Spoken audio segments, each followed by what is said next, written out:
Welcome to another St. Pete by Night production.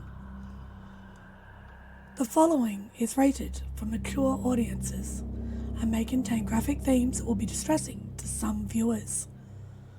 As always, we recommend you ensure the safety and well-being of yourself and those around you at all times. Viewer discretion is advised. In the heart of night, we rise from shadows, howling at the moon, igniting our battles, cleansing dire of an endless fight, until our final days we will fight. Thanks, man, we stand united as one.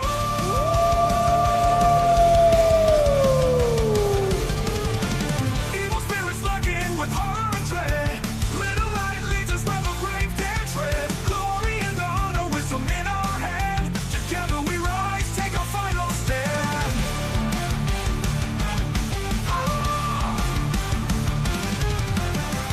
Everywhere we run, the wind is at our back. All the warring forces we will track. From the depths of the ocean to the clouds in the sky, vampires tremble as we learn to fight. Rage across Tampa, in this fight we'll stay. Evil spirits lurking with horror and dread. Little light leads us where the grave dare tread. Glory and honor, wisdom in our hand. Together we rise, take our final stand.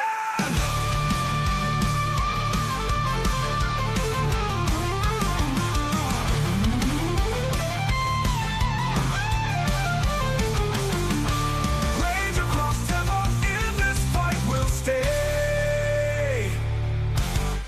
Everywhere with the pack, let the night be our guide. In battles of honor, we shall never hide. Rock a little high.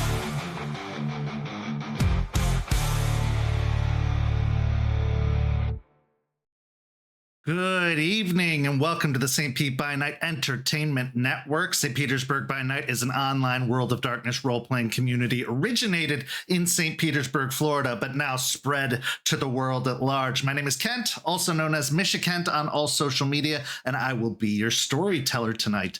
And it's Tuesday night, and you know what that means. It's time for Rage Across Tampa, our Werewolf the Apocalypse 5th edition chronicle set in the city of Tampa, Florida, and southern Vermont at the moment, where the Sept of the Evening Star attempts to combat the forces of the worm, both physical and spiritual. Now, there hasn't been a lot of worm combating lately. It's been a lot of like guru politics / intrigue, but you know, that kind of comes with the territory. But before we get into all of that, I want to encourage all of you to go follow St. Pete by Night on all of that social media you see listed down below, and follow that Discord link to join our community, where you could be part of over 100+ denizens of the world of darkness, where you can discuss that and pretty much anything you want. So follow that link, join our community. And if you really, really want to support this program, this channel, this community, everything, we do have a Ko-fi where you can get a membership for as low as $5 a month to get access to all kinds of behind the scenes featurettes,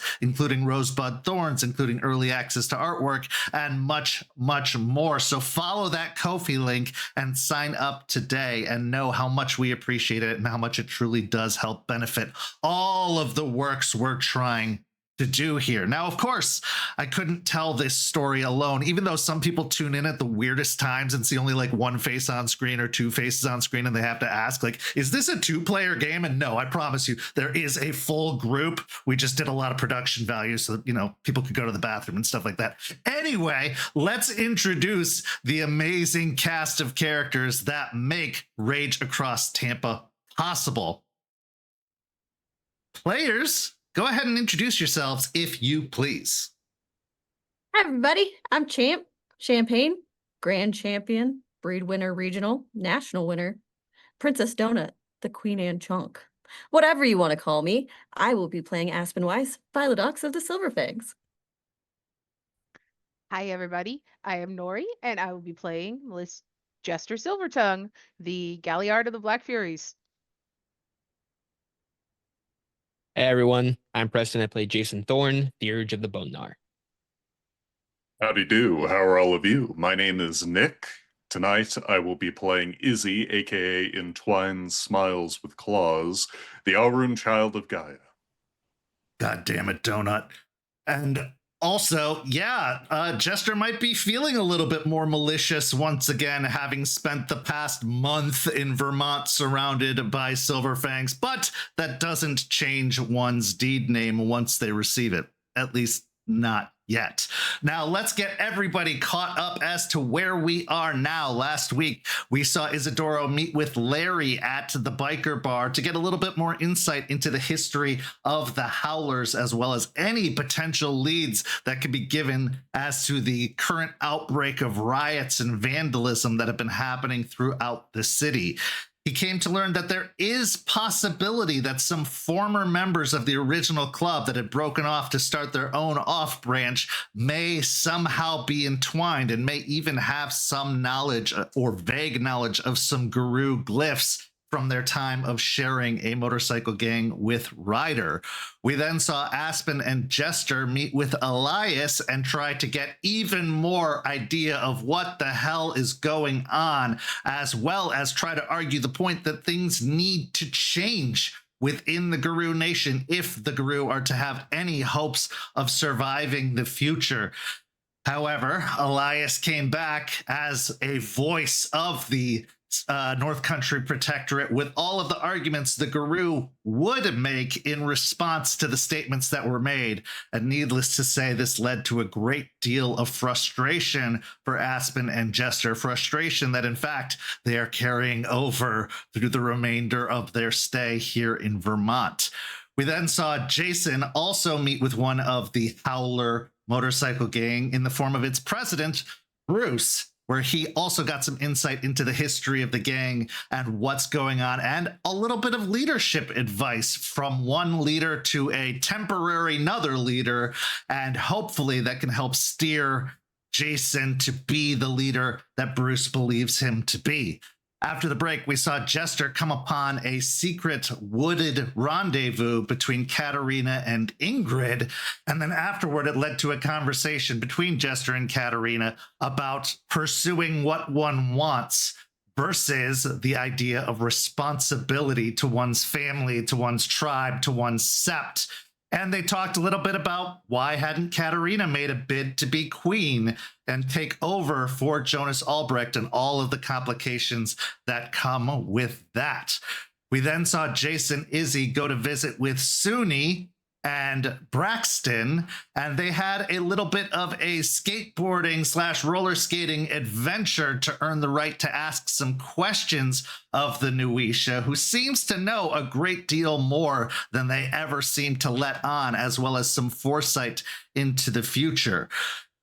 Whether those questions were well used or if some of them may have been wasted, you'll have to go back and watch that episode to find out. But there was a little bit of an interesting connection that started to form between Suni and Jason, one that may lead to more such encounters in the future.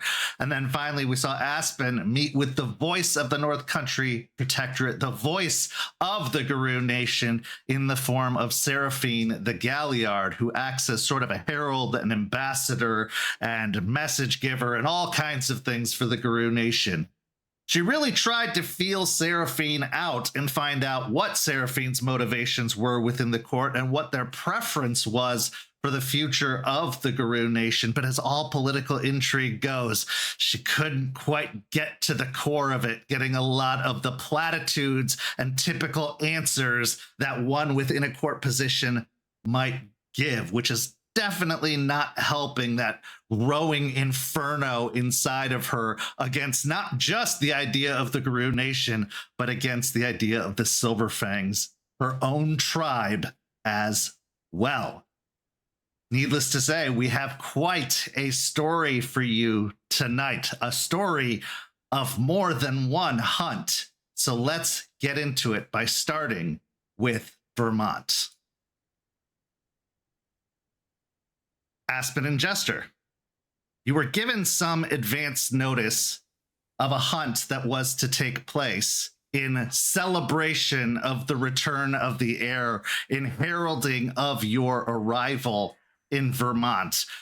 It's a little interestingly timed, as you've already been here for a month, and only now are they deciding to have a hunt. And you were given a little bit of potential insight by Elias that there was a reason that this hunt was called, and that there might be a threat within the woods that they are hoping to take care of, but you were not able to get a definitive answer as to what that threat was and why.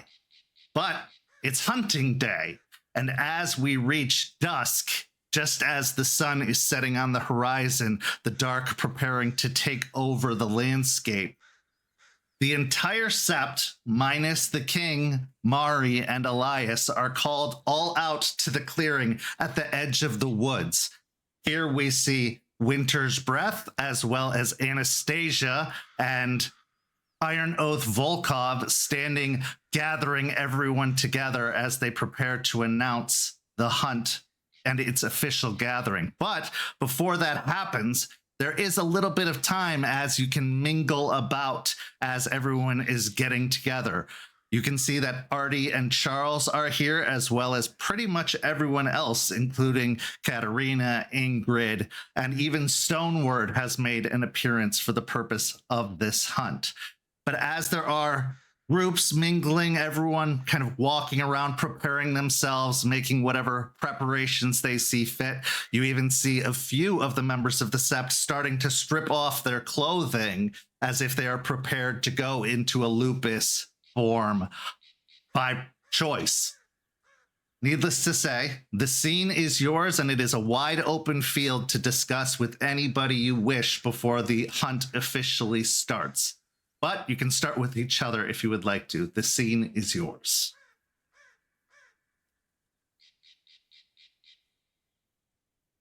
Jester's just wearing the exercise shorts and sports bra that she usually wears. That's like she has dedicated as part of her clothing. She has her clay with her, but she's got a little bit of an air of excitement despite all this time, because finally this is something she can do. So she's kind of looking around with a little bit of like excitement for what's about to happen. Aspen is far less excited, hearing about the fact that there's a potential threat, or that we have to be with all these people again. Yay. So, you know, she's just wearing a t-shirt and some shorts. Turns to Jester. I don't know. Maybe we talk to Winter's Breath. He kind of knows what's going on. Yeah. Okay. All right. So as you make your way through the clearing, some pleasant greetings, some formalities are given as you pass by certain individuals. Notably, Victor Hale and Anastasia say nothing. Anastasia does give a polite nod of her head, but doesn't actually give any kind of formal greeting as you pass through. But as you approach the far end of the clearing, as it nears the forest's edge, you do see Winter's Breath, the only known lupus-born amongst the Sept, preparing for the hunt. You can see that he is dressed in the bare minimum that an individual can wear to be in any kind of formal society. And even still, you can see that they are very uncomfortable at the idea of the clothing that they are wearing, and that they are very much eager to get the show on the road, to get out there on the hunt. They have long silvery gray hair that seems to be matted and not very well styled, that hangs down almost to just below their chin. Some of it is kind of matted in the back into a unpurposed dread or braid, but most of it seems to fall haphazardly to the side of their very gaunt and angular face. Their eyes have a slight sheen to them, that gives a reflective quality whenever exposed to light, showing that they do still bear some of the markings of their ancestry in their very posture and being, even in Hamid form. When they move with a very careful, almost predatory elegance as they step and move with very purposeful movements, but otherwise remain primarily still at most times. When and if they speak, you can see that their teeth are not necessarily the most well tended, the best kept. They don't put a lot of effort into dental care other than that a wolf would put into effort. So you can see that there's a little bit of yellowing around the teeth, and that his canines on both the top and the bottom are still pointed and sharp. But as you approach him, he turns his eyes to you and just gives a almost disinterested stare in both of your direction, but does dip his head as respect would require. I'll nod my head back to Nod them. my head. Hi, nice to officially meet you. Are you in charge of the hunt? I suppose. When they speak with a very soft tone, almost unintrusive, and even still seemingly slightly uncomfortable in the idea of choosing to express themselves in this fashion. It is a group effort.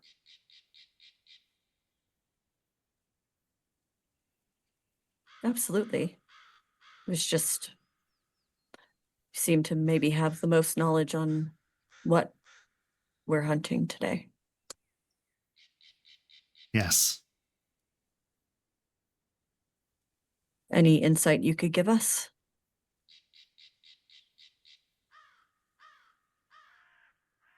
Predators have started to encroach upon the territory,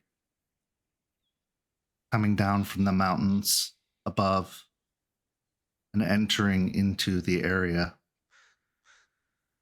My hope is to at least drive them off, but if necessary, defeat them if required.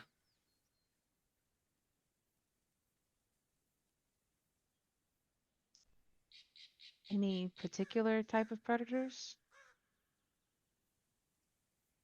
Primarily, bobcats and black bears tend to roam this area. Okay. There are also some weasels as well that can create dens and muss up the landscape. I don't assume we're chasing weasels today. No.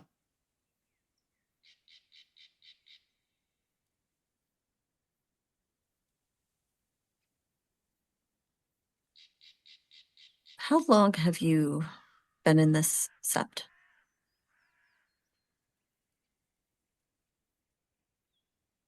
About 6 years.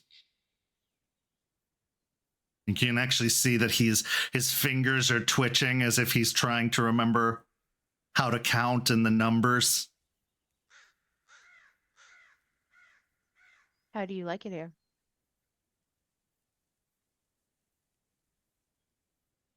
It is suitable for my purposes.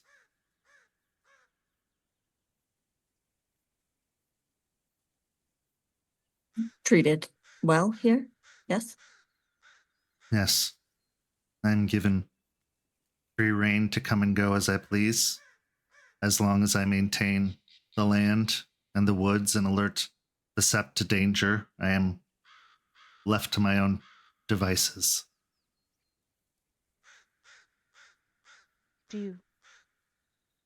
Is there much danger that encroaches the sept aside from predators that you talked about? There was a time when humans tried to encroach, tried to purchase the land for development. Hunters will often stalk these woods before quickly being deterred and turned away. The Sapt picks up a good amount of land here. And unfortunately, there aren't many of us to watch it. Usually the markings I have laid down are enough to deter most predators, but some still find their way in.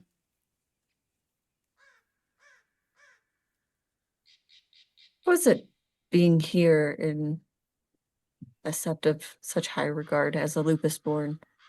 I have a bit of a reverence towards lupus-borns. My best friend was a lupus-born. And I just wonder your perspective on all of this.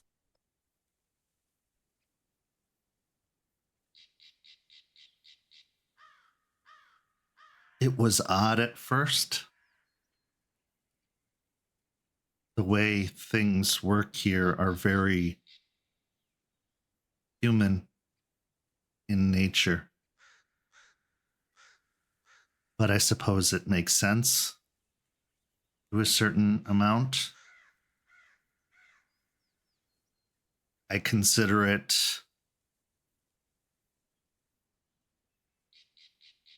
an honor to be at the service of the Alpha of the Guru. And Falcon's flight guided me here.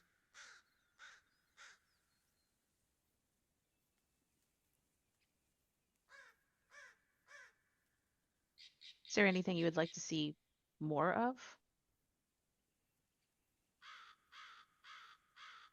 I wish the others would return. It is easier to protect the land with many than with few. That makes sense. Do you have any ideas on how we could get them to return?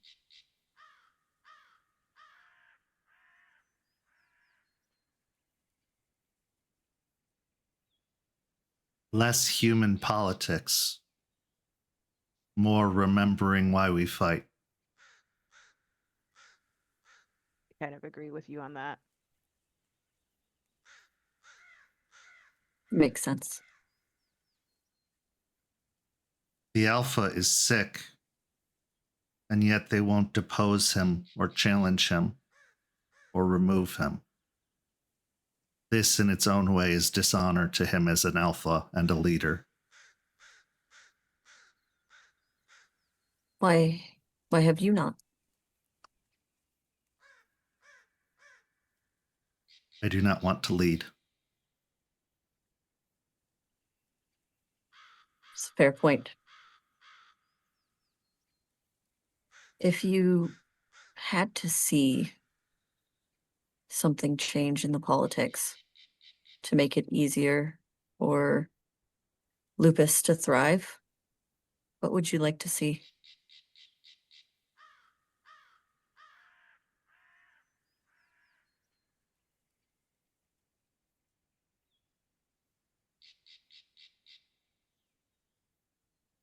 I believe challenges should carry the weight they once did. Rather than being over petty squabbles, they should be over what's important. And the word of that challenge should be final, not only to be followed up with another and another and another. I would see the Guru respect one another for being Guru and for what our purpose is, rather than who has the most property or who has the best weapons.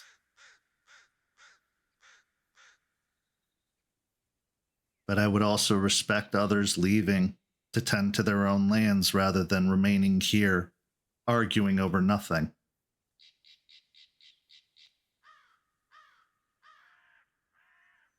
Do you think that the challenge of the king in his state is an honorable one?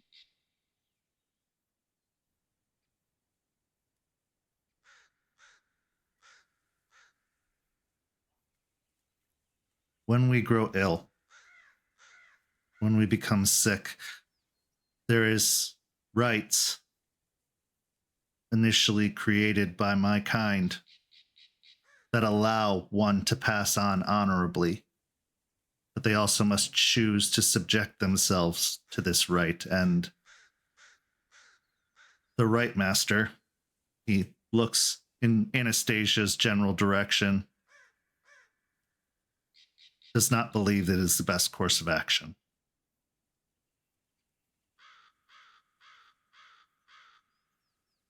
Did she ever say why?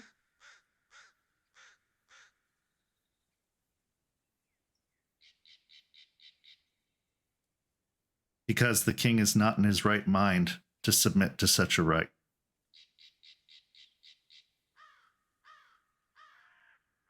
And to do so would be a showing of weakness, not honor. Not to mention the prophecy. There was no one here to replace him. Okay. Prophecy aside, though, from what you said, those rights were to let those who are sick, and the king is sick, pass on honorably. Like it was to give them honor.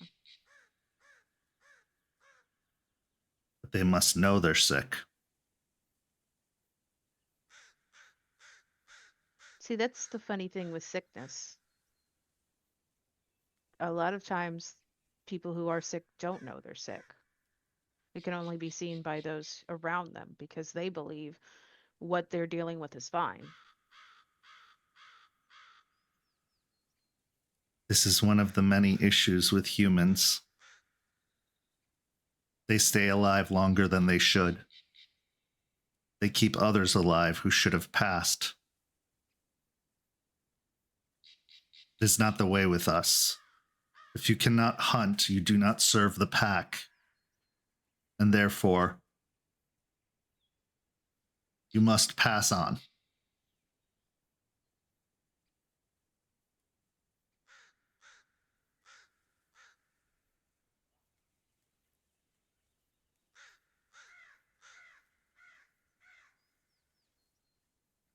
And when the king inevitably does pass on, and however that is, prophecy aside, what should happen then? Why do you put it that way? Because lives are fragile, and regardless of anything that will happen, even not the king now, but a king in the future, what do you think should happen afterwards?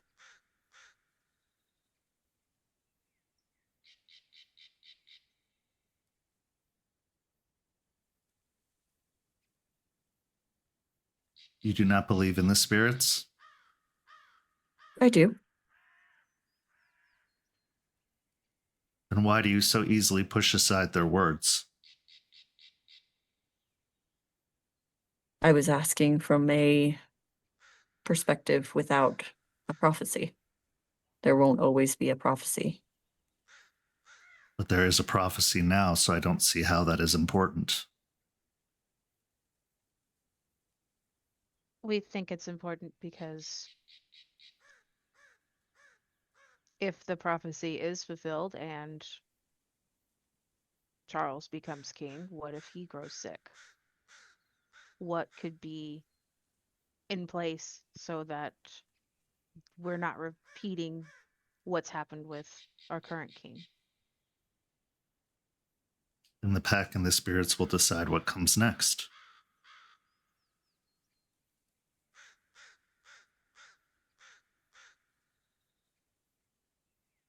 So you don't believe there should be something in place, that it should be a by basis? I believe there is something in place, but the humans are having a hard time letting go.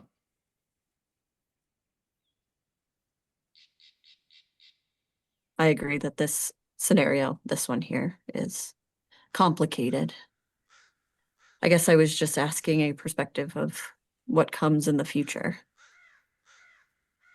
You are your pack's alpha, yes? Yes. What would you wish for yourself?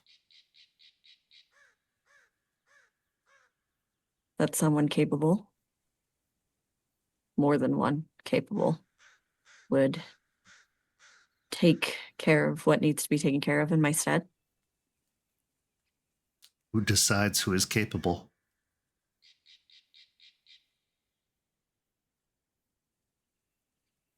In a smaller case, my sept. This is the issue. The sept cannot decide.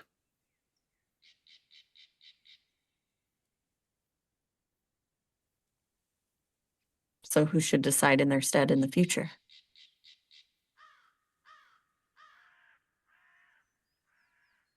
As this is a sept of Falcon, perhaps it should be Falcon.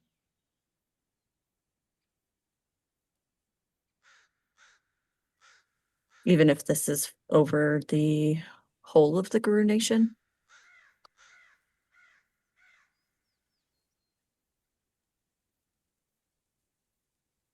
I do not understand the concept of the nation, as they have said it to me many times. Our territory is not their territory.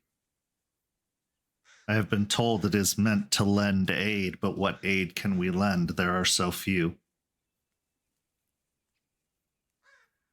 And also, what aid would they lend if there are so few of them?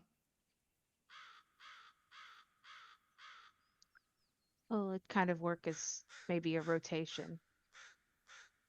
When, say, another sept is at a peaceful moment, perhaps they could lend aid to another sept that is dealing with something immediate. And then it kind of goes like just a rotation. And then if that sept's more peaceful, they can lend aid to a different sept. When are we ever peaceful? How many dangers have you had in this place that's worm related?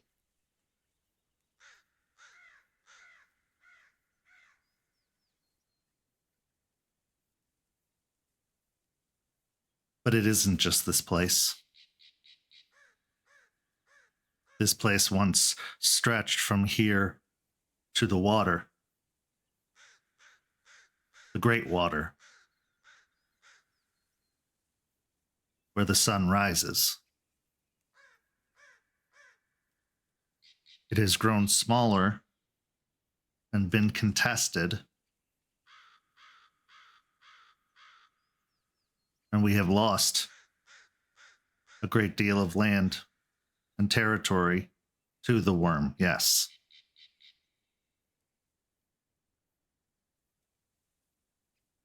Another question I have from your perspective, going back to what you had said previously, would you not see an alpha for the nation as a whole, but as individual packs?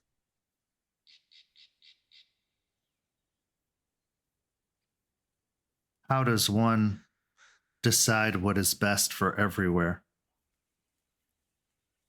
They do not know, they have not lived, they have not seen. But one must decide, especially when it comes to conflict between septs or packs.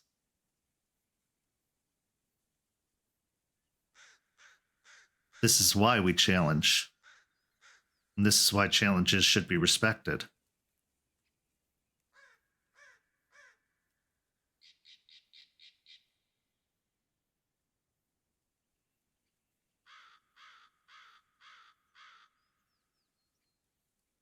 So maybe one's over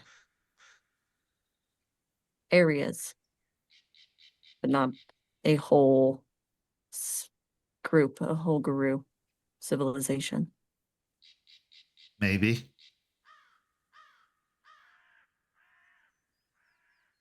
But I am not the one who decides. I agree. I don't think any one individual can decide. It's just good to have other perspectives. Well, and to be completely honest, I don't completely care either. These are my woods. They are the woods I roam and I protect. I cannot think too far beyond that.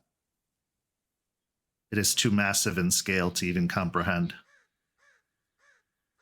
I get it. But I also like to hear the perspectives of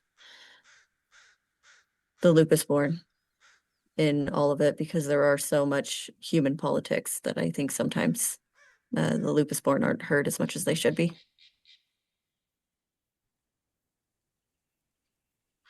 While the Hamid-born politic, the woods are burned and cut. The land grows smaller and smaller. The air becomes thick with poison, as does the water. What does the politicking even matter if we're continuing to give ground, continuing to lose?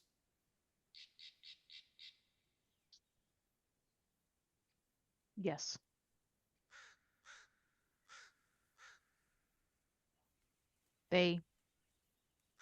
Many of the Hamid who like to politic often say it's because nobody can agree on what to do. But the more we don't do, the more poison is seeping into Gaia. Yes.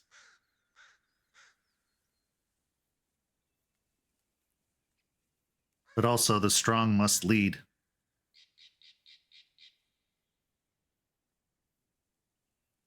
Not just of body, but of mind also. I know that this doesn't come down to as simple as save the woods, save the world, and that it is more complicated, which is why I do not wish to lead, because I cannot understand the effect that humans feel from the worm. I only see what it does to me and my people.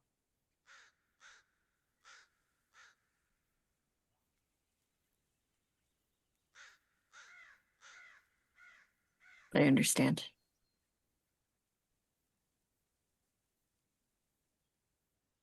You come from the land of swamp. Yes. Is there territory worth protecting there? Absolutely. Plenty of Yes. it. Lots. It may not be woods like you see, but there are lots of trees and plants, and there are predators, but there are other animals. There's sea life.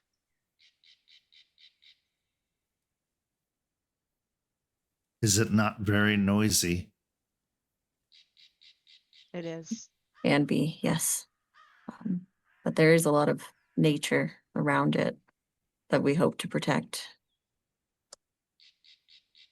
Hunts must be difficult with it being so hot and sticky.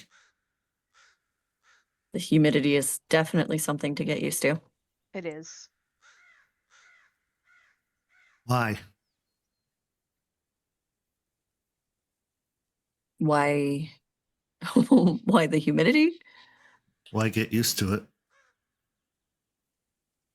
Because it that's needs- our land. It is. It's our territory, and it needs protecting.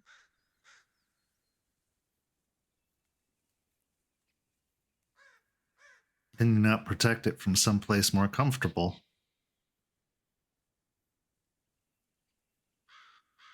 Well, we all know fighting for Gaia isn't comfortable. And if you wanted it to be comfortable, then some places wouldn't be reached.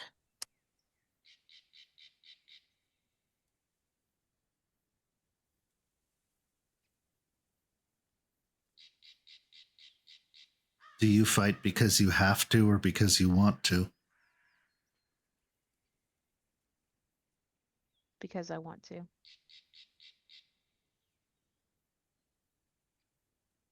Been a difficult journey. It used to be because I have to, but now it's because I want to.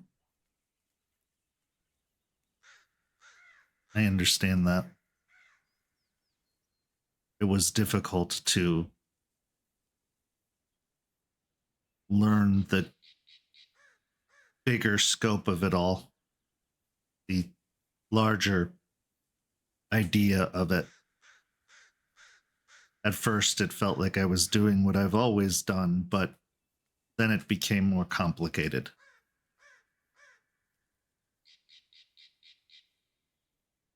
I don't envy all of that, because on top of learning that you're Guru, you have to learn to walk amongst the humans.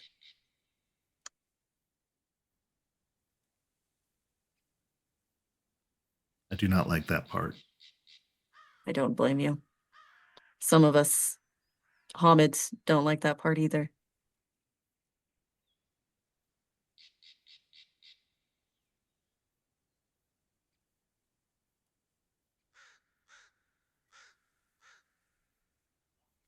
Was that all?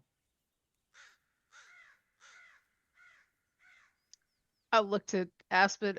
Hey, I'm good. Anything else you could tell us about the hunt so we can do a good job so we don't embarrass ourselves again?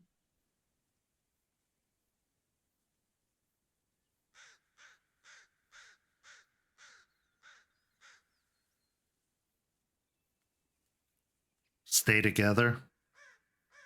Listen to the experienced.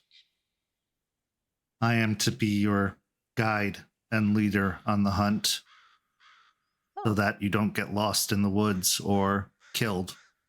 That would be very bad for diplomacy. Right. Is it being split into several groups or? 2.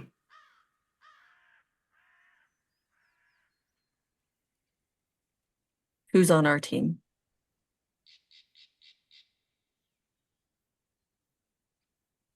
You, that one. He points towards Charles or towards Artie. Myself.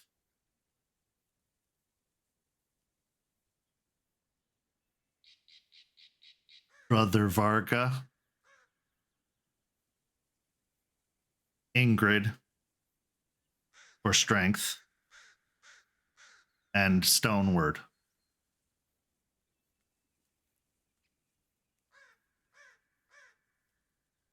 Okay, not a terrible group. Look over to Jester. Jester is see like wheels turning in her head as she's like counting out the other people. Yeah, that should be a good group. You said we're supposed to try to drive the predators out, not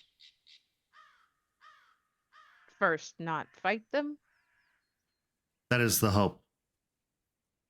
But if they will not move, we are to defend our land and ourselves.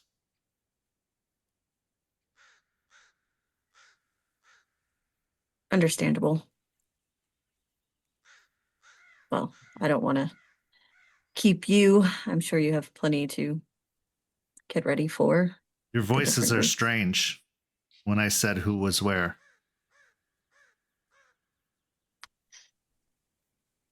Politics. Hamid politics. Why?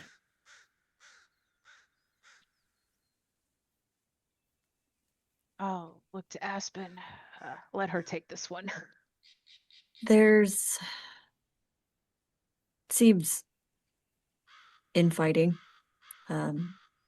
We're learning it as well, so we don't know all of the pieces, but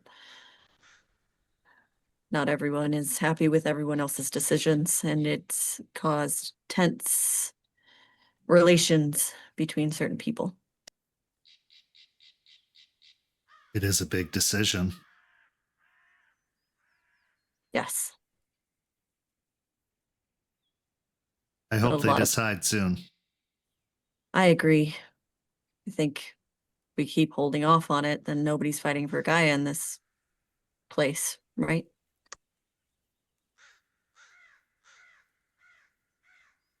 Well, if Charles proves himself on this hunt, then I believe a decision will be made.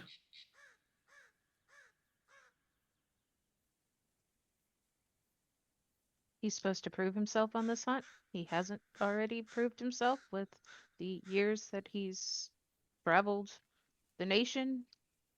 He has been gone. We are not sure he hunts as well as he once did. Okay. He came in very strange hides.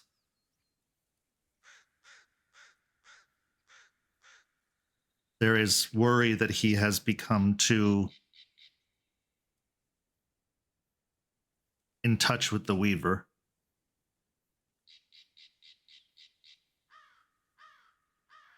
I don't think it much matters what we all wear or what we look like or what we do. I think it matters what our purpose is. But I understand being gone for that long, trying to feel out a person that you haven't seen in a long time. He also did not answer the call to return. It's fair. Had to be sought.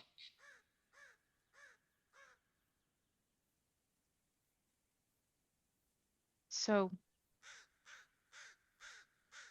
he has to prove himself by driving out the predators?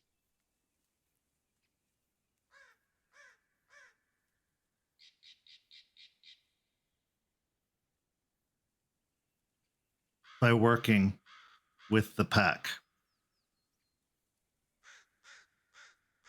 He is very capable alone, but if he is to lead, he must show he can lead others too.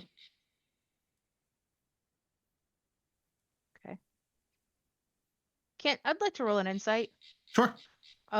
Elias told us that they'd found something big that they were preparing this hunt for. Yeah. He is now telling us we're driving out smaller predators that honestly, like, yeah, maybe a like small pack hunt would be needed for that, but does not seem like something big. So it feels like he's hiding something from us. Sure. Give me wits and insight.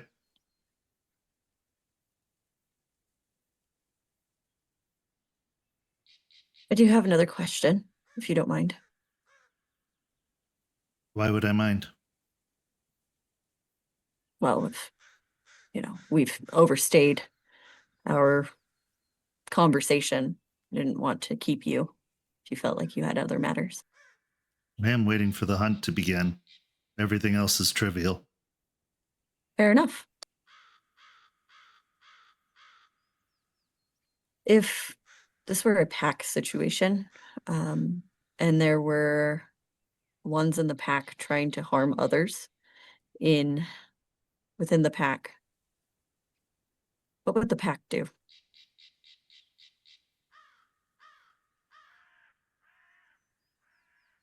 I don't understand.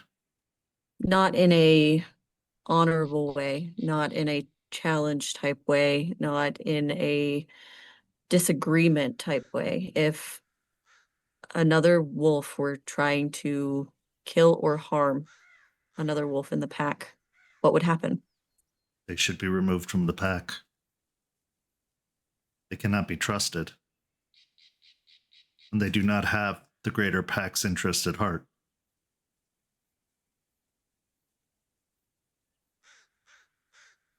Close to what I believe as well, so.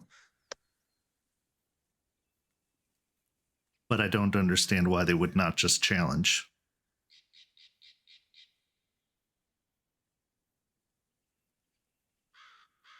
Such actions come from cowardice.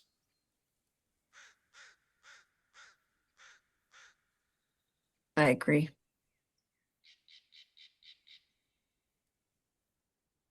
Yes. What'd you get, Jester? 3 successes. You are meant to drive out small prey.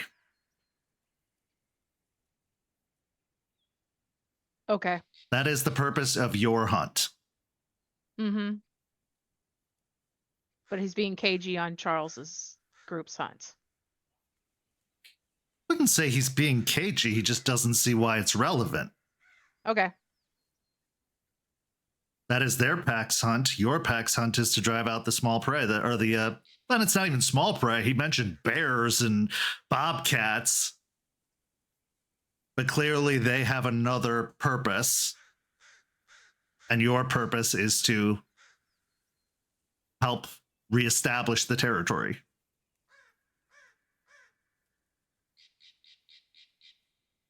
Okay. Yeah, he is not being purposefully deceptive. He is just staying with what is relevant to your question. He doesn't get asking someone else's business because that's not his business.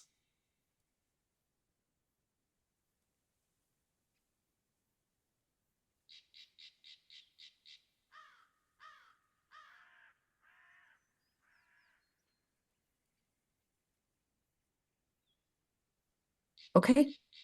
I think it's cowardice as well. But I'm looking forward to the hunt. Me also. Just look over to Jester. Yeah, I'm looking forward to it too. What is your face? It is my face. Yes, but it was not like that a moment ago. It's human politics, Hamid politics.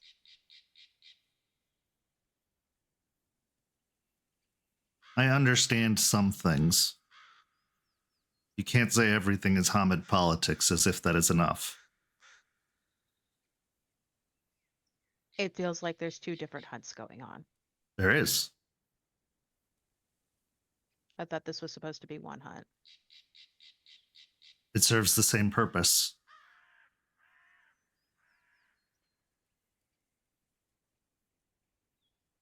What purpose is that?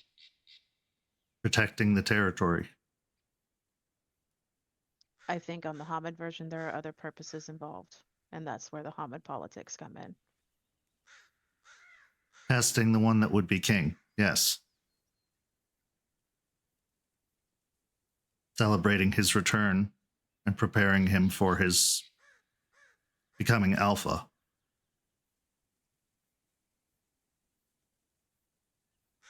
Yes. If he fails, he's not meant to be king.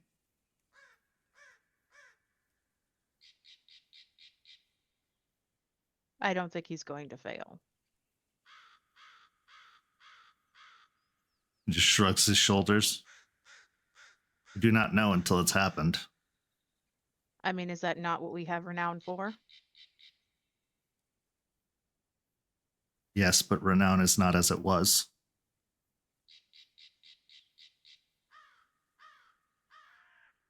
The king has a great deal of renown, but he is sick.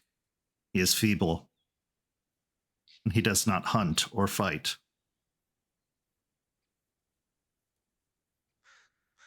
That's fair.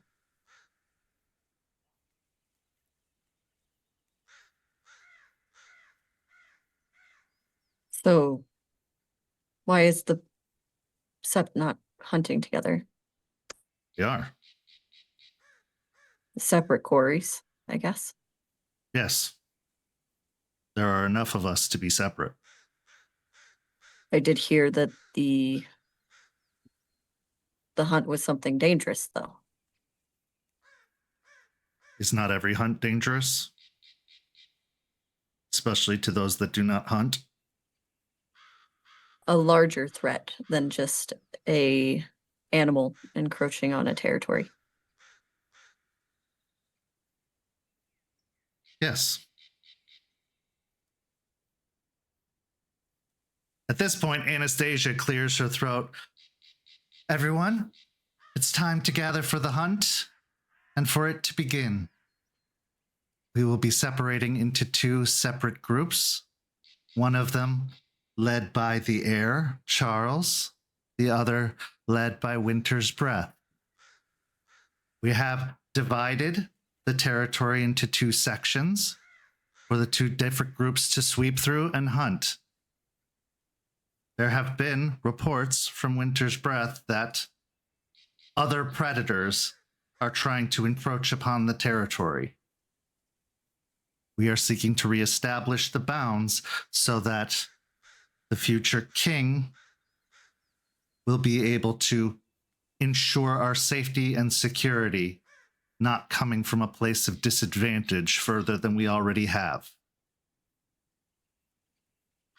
You should all receive your assignments, and once the sun has fully set, we will perform the rite of rage to ensure that we are all with our wolf as best as possible for the hunt to take place.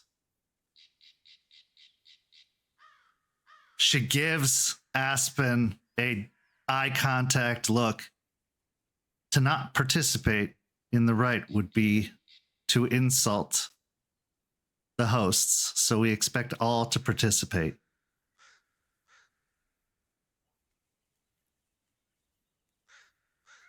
With that, the groups start dividing up.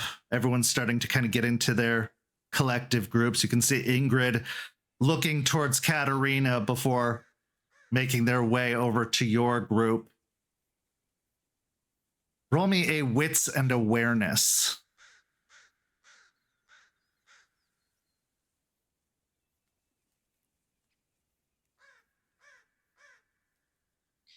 I get 2.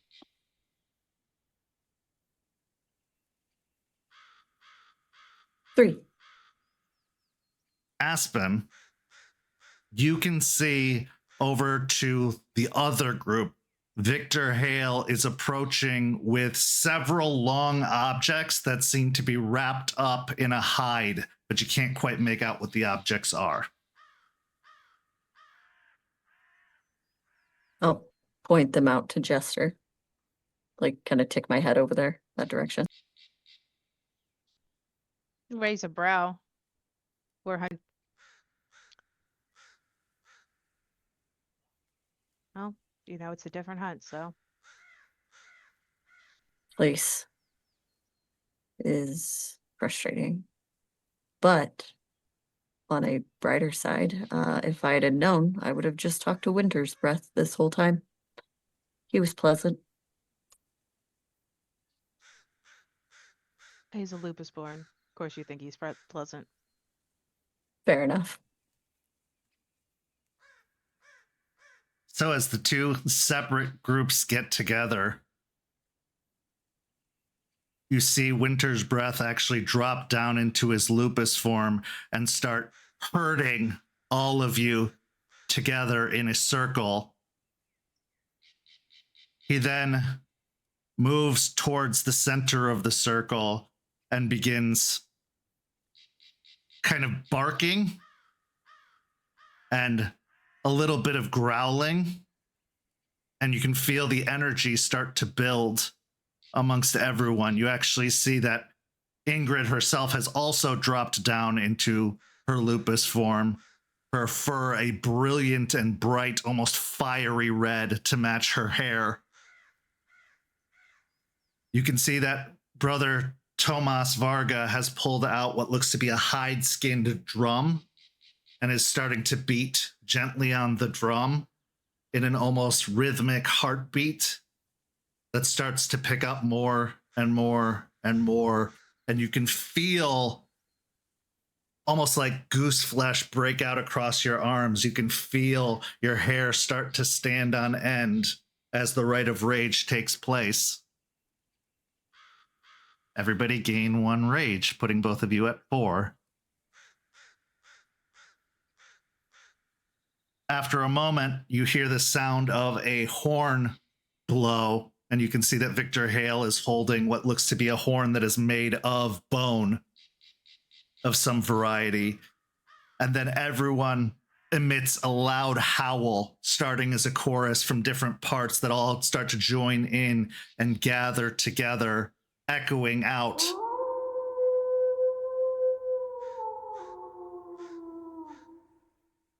And with that, the hunt is on. But we will return to this hunt shortly. Jace and Izzie, After getting your various leads, some from Bruce, some from Larry, and your own investigations, you've come to a conclusion that somehow this separate group of bikers, the Raiders, may be somehow involved due to their past ties to Ryder, the acknowledgement of the glyphs, the seeming lack of involvement from the cult of Fenris, as they have been up to other things. So you decide to go seek out the Raiders, to have a conversation, or if nothing else, to at least get some more information as to what it is they're up to, and if in any way they are involved. So with that being the case, I would like both of you to roll me either, well, I would say, how would you go about trying to find them? What would be your preferred method? Because I'm not going to pick a pool until you decide. And it can be two separate ways. It can be together, however it works. We'll follow up on the different areas that the has Bruce gotten back to Jace on any sigils found with since the last time they spoke? Yes, there were no other sigils found so far. Okay. With that being said, going to kind of go out on a patrol. Just go out looking for the areas in which the Raiders were hitting, and now just trying to narrow down possibilities with the idea of that they're going for hardware stores, but also they hit this house watching residential spot.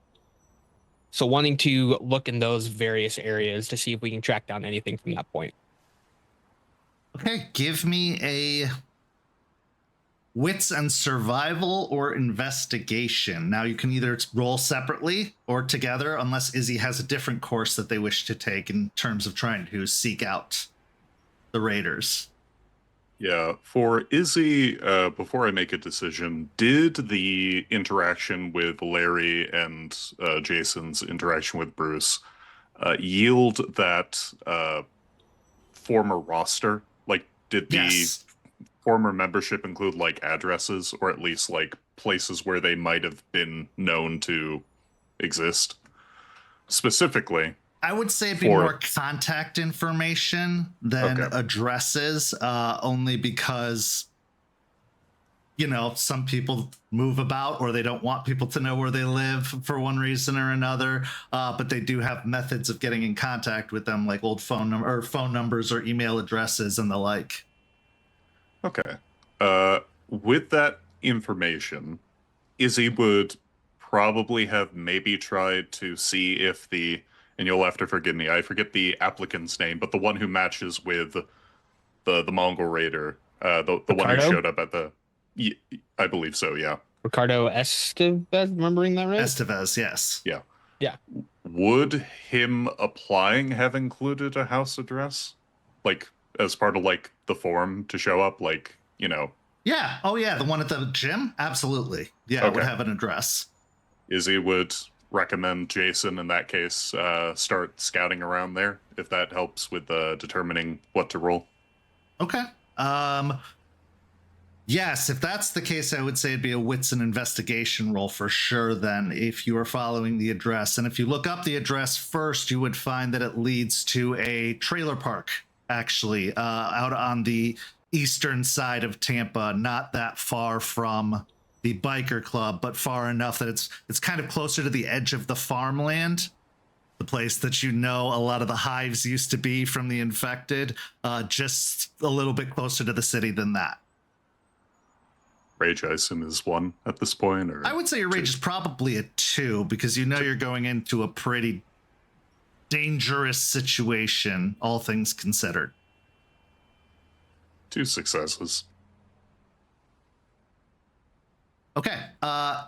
if you do go to the trailer park, which it sounds like you're following up on the lead of the address, you would find that there are a lot of people with motorcycles here, some mopeds, a lot of pickup trucks and beat up old cars.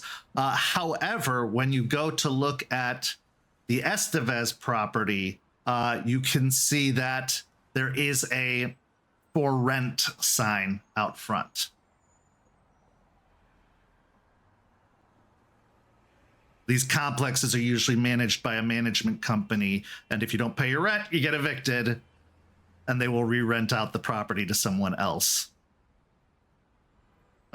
Assuming both of us are present?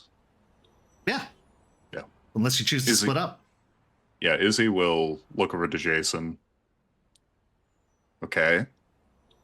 It's kind of a dead end, but he had neighbors probably, right? You want to... Well, there's that, but just because it says for rent doesn't mean there's no one inside. What's nice about when it says for rent is that they usually stop looking at it, especially depending on how long it's been this way. People squat in these kind of places all the time. Like if you try to not be noticed, you find a way in, and then you got a nice little free spot. You do your way, I do mine, or do you want to stick together? I'll contact you if I need something. Copy that. Okay. So how do you want to go about this? Jace, we'll start with you since you guys are separating. Jace will look at the trailer and try and see if there is a windows at first to see if he can kind of see in to see if there's been stuff moved out or if it looks like someone is actually squatting inside. Okay. Yeah. Give me your own wits and investigation roll then. Also rage 2? Also rage 2, for sure.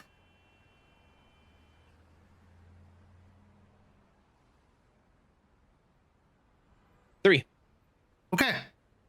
So you do manage to get to a vantage point where you are able to see. A lot of these trailers are raised off the ground just enough that you almost have to get up on your tippy toes or get something to raise you up, especially in areas where flooding is a constant problem, like Florida. So as you kind of prop yourself up on some of the cinder blocks that seem to be holding up the foundation of this particular trailer, you peek in through the window, and you do not see any signs of anyone living there. There is no furniture, there's no personal items, nothing that would dictate that someone is there. However, something that does stand out to you is some very fresh paint that has been put over one of the walls of the trailer. And upon further investigation, you can see that this was recently repaired and patched. This is inside? Yes. We'll pop down for a moment and then what's the clearance underneath the trailer? Maybe like 18 inches. Oh, okay. All right. Never mind. You're pretty Sometimes far inland, so like flooding isn't going to be that big of an issue, but it's always a possibility with heavy rainstorms. So it's enough to get it up, but not enough to like really comfortably get underneath. Fair. I wanted to ask because sometimes they're like 2 to 3 feet, like they're really, really lifted. So I just wanted to verify. Yeah, no. With this being freshly done, it's going to be a bit of a long shot. It's going to make its way over. Does there have a shed or a cover area or almost like a driveway for this trailer? There is a little bit of like loose gravel that is positioned over by the front of the trailer. There's also a kind of open covering, like a carport covering that one can park under. It looks like when there was previous occupants here, they probably parked both in front of and the side of the trailer. Okay.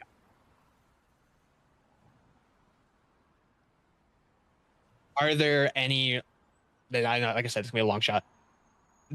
Any tire marks here or markings on the actual pavement or anything of the like a motorcycle or any type of vehicle that was on that spot? Give me a wits and survival. While you do that, Izzy, what are you up to? Izzy will start by activating Brother Scent just because he wants to fit in the area. And he will, looking at the main trailer as Jason no doubt slips inside, will look left, look right, make sure, no one watched him basically breaking and entering before he goes to what he thinks is maybe like the closest plot, and with a very polite rapping on the door, start playing a Q&A, very disarming, like, hey, I apologize to bother you. I'm asking questions about maybe a former neighbor, that kind of deal. Give me a wits and survival.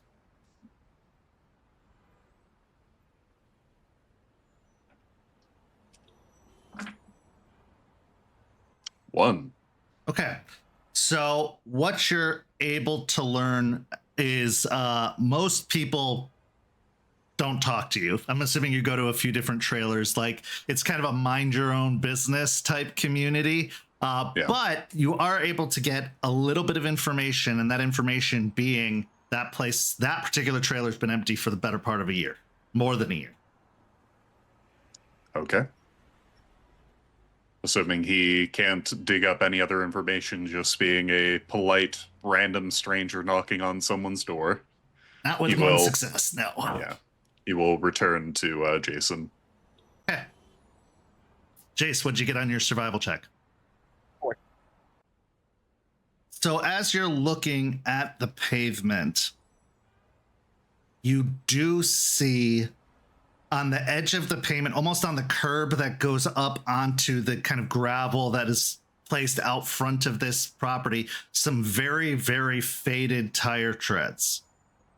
Now, because of your excellent ability to detect things, aka your 4 successes, you're pretty sure these are a match to the tire treads you saw in the parking lot of the Defense Academy. However, these tire treads are very old. It's almost like burnt rubber that has left any kind of marking behind, and they have faded because of the weather and time over the past year. He'll be squatting down by the curb as Izzy comes back up. He'll be pulling out his phone, looking at the tire tread and looking at the burnt mark from the rubber on there. And then looks close enough. He'll look up towards Izzy. Anything from the neighbors? Best I can confirm, our possible biker has been absent from this property for the better part of a year. So... Okay. Unfortunately, not much else. People are a bit apprehensive about someone like me trying to make polite conversation at their doorstep. Yeah, I'd probably shut my door in your face too. I wouldn't. I'd let you in. You know me, though. I do. The trailer overall, nothing in it. There's some fresh paint that's been done in there. It looks like a little bit of repair work, but this is like new. Like he's been vacant for like a year. Or I could try getting in and see what I can find out more from inside. What does Rat direct you to do? Okay, well, if Rat was here, we'd be having a toy. I'd already be inside. Uh-huh. Yeah, let me see if I can wrap my way into this. He'll kind of look around at the different windows because it's only 18 inches. He could probably get an easy purchase. So he'll try some of the windows to see if they do lift, like pushing in on the screen a little bit and see if they slide. Give me a Dex and Larceny.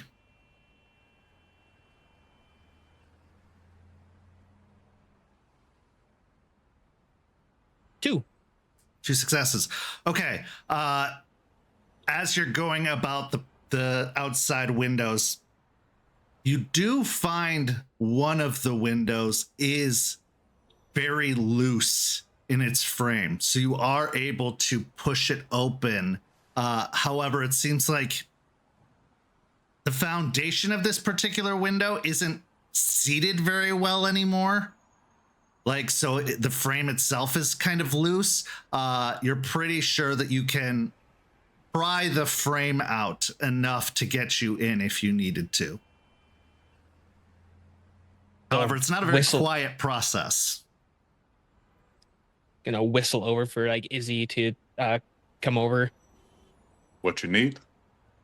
This window, it's loose. It should pop out. I've seen you lift an entire pinball machine and not have it shake. Do you think you could shimmy this window out? Izzie will examine the window and, roughly aligning his own strength, he'll start measuring whether it's something where he just needs to be precise with it, like just a solid pop. Will that like perforate out the window, or does he need to be more delicate and like angle it out? Like what's his impression? Give me a wits and craft, funny enough. Okay.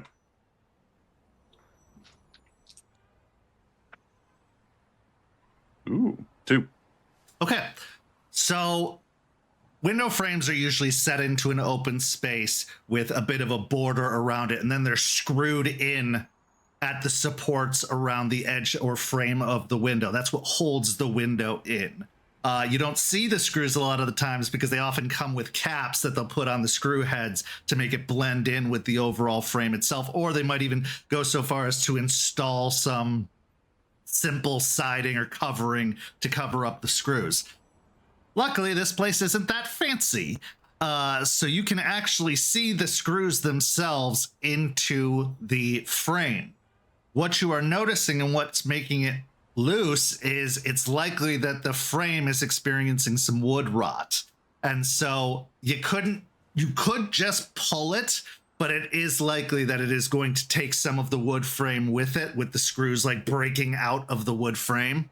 So it would be hard to reinstall again if you were to do it. It's probably that the frame needs to be replaced, honestly, all the wood that makes up the frame. In a rather like uncharacteristic mode, he'll run his thumb at the edge of his chin as he looks and goes, they're probably going to need to replace the scaffolding here. You can see a bit of the wood. You notice how it's discolored at the edge there? Yeah. Water damage is no joke. But yeah, honestly, we could probably just maybe pinch the screws out here and gently pop it out. If I were to pull it out, I could, but... So the screws are on the inside of the frame, so that would be, you'd have to be inside the house if you wanted to get access to those screws. Otherwise, people would be popping windows out all the time to break into people's houses. Listen, I've seen stranger things. Oh, for sure. Yeah. Izzie will say as much and go, yeah? Okay. I'd say I have no reason to come back here. I'd say if you rip this out, we put it back up, it's not going to make this place look much worse. Does Izzie know how much it would cost to have something like that repaired? I would say probably minimum $500 to $600, and that's generous. That's if you find someone cheap to do it. Window replacement is no joke, and having to redo the frame as a whole that makes up the window, that is going to be steep. And contractors in Florida are gouging people right now ever since the double hurricanes hit. So yeah, it's not going to be cheap. It's not a cheap fix. Both in and out of character, Izzie thinks to the pack tenants and will go, I could, but we both know this isn't the biker guy's place anymore. I mean, honestly, we could maybe just crack open the front door. A broken doorknob's a bit cheaper to replace. We could try that. Yeah. He'll then make his way towards the front door. Jace, I'm going to give you a freebie. You are a theurge. Could just go through the Umbra.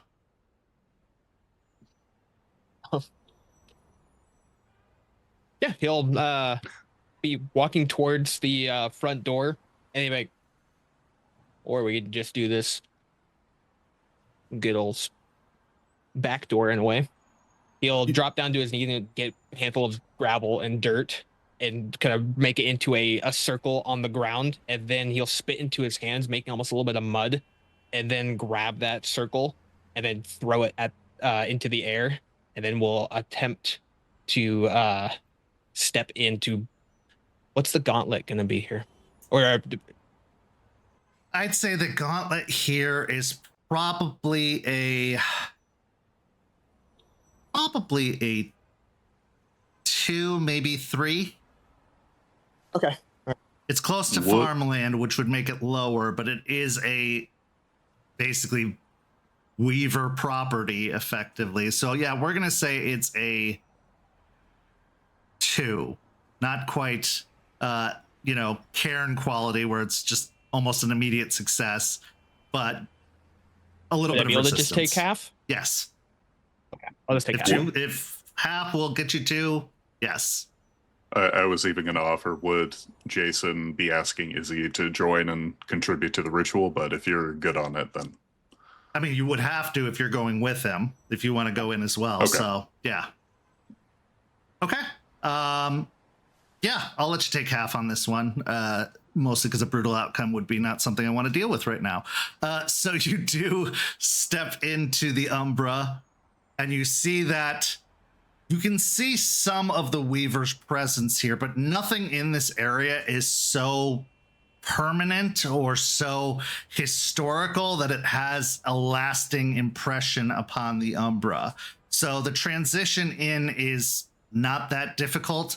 Moving a little bit forward into the space that you know the trailer to be, also not that difficult. I do need you to spend a will to activate penumbral senses, however, so that you can see that you're not stepping out into a wall or into a, floor space or something. But yeah, easy enough. Again, you don't need to roll for the penumbral senses. You can take half, and I'm sure that would be enough too. As you are entering into the space, you find a good position in kind of the open place that is likely the living/dining room area of the trailer. And then you can step out and you find yourself inside of the trailer. Once inside, he'll take a look around, kind of get his bearings, and then go over to where that freshly painted wall was at, and just get a closer look at it to see if there was like drywall that was redone, or if this is just a paint job that had to be redone. All right.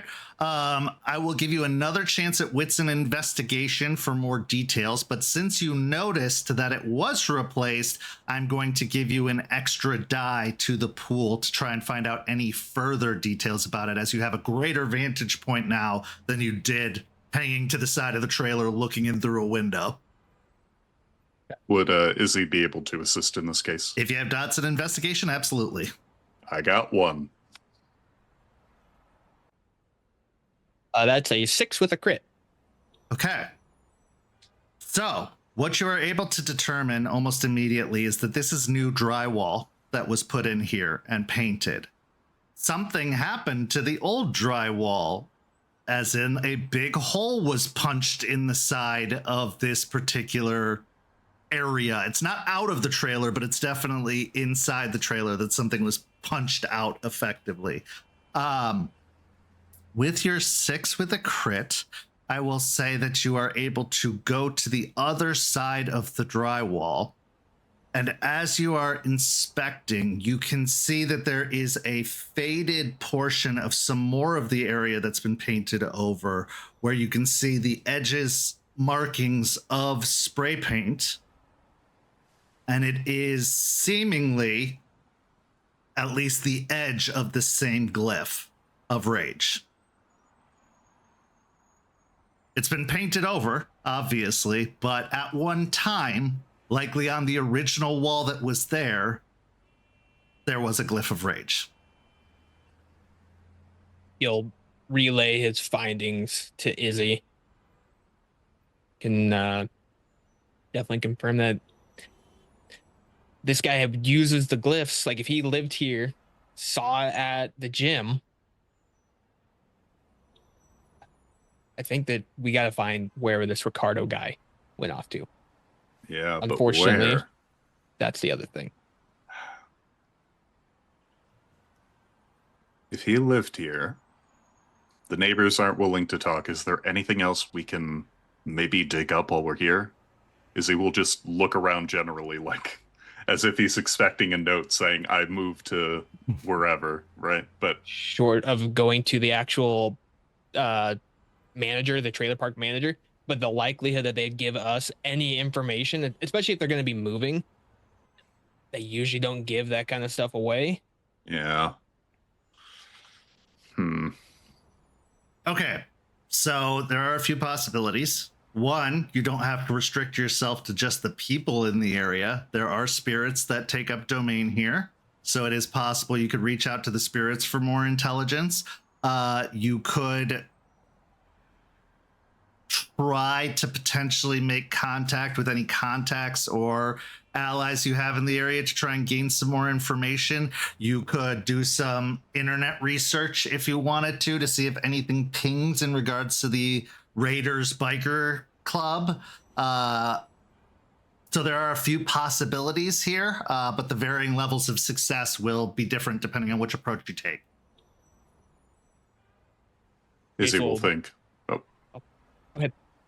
Izzy will think really hard, think of maybe one of those three things, and go, Jason, oh, Mr. Theurge, beloved pack leader. While we're here, I did see a bunch of Weaver's spirits around. Maybe they might have something to say. Especially if there was a big, nasty rage rune blazoned on the wall, right? It's worth a shot. To look around, I'm assuming he had to deactivate his penumbral senses. No. Nope. Okay. No, you could. It's a little harder, but because you got 6 with a crit, I'm going to say you were able to see things even with the double vision of the Umbra. Well, looking around, he'll try and locate a Weaver spirit of try and glean what they're trying to do, so that way he can come up with a way to ask for something from the spirit. Yeah. Give me a wisdom and investigation. Hey, is he assist again, or can he not because of the Umbra? You cannot see nature? in the Umbra, so I would say no, not on this one. Worth a shot. Definitely worth a shot. 3 successes. Okay. Looking around at first through your umbral gaze and eyes, there's nothing that stands out immediately, not in the immediate vicinity.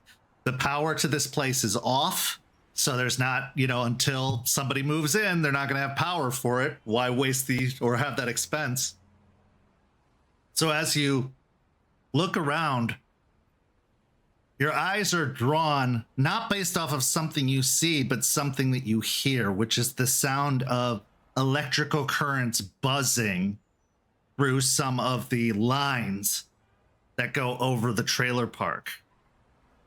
Once you follow your gaze up there, you see at one of the poles where there appears to be one of those like junction boxes or transformer boxes, you see not a spider, but a lightning bug that seems to be kind of going around the box and occasionally like landing upon it, at which point you see its bulb glow bright and then fade as it takes off again. He'll look up to it, and then and it is a large lightning bug, I should say, like probably the size of a medium-sized bird. It's a lot bigger than I was thinking. We'll look to Izzy. Just keep an eye out real quick. Look left, look right. We'll look up towards the big bug.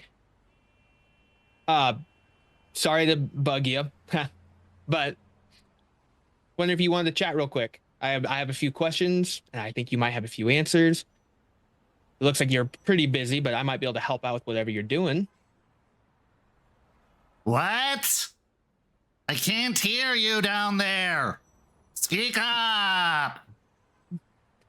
He'll cup his hand like, come here real quick. I got a couple questions.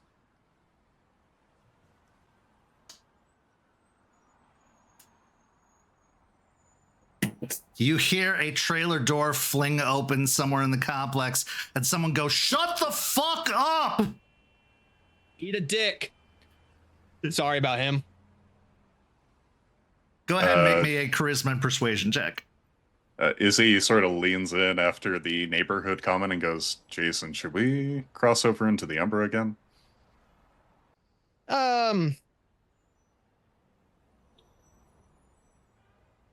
Yeah, hold on. Another 3. Okay. Yeah. As you call out with a raised voice to the bug up above, you see its wings start batting and its glowing bulb kind of dim once more as it comes down. And even as it descends, you hear the buzzing in the wire stop as it moves away from what it was doing. And it descends down to you until it's like hovering just a few feet in front of your face. That's better. Again, I don't have to shout now. You just hold on real quick. My buddy and I were just gonna come meet you. Why didn't you say that before? I wanted to see you. Now I can see you so much better. Okay.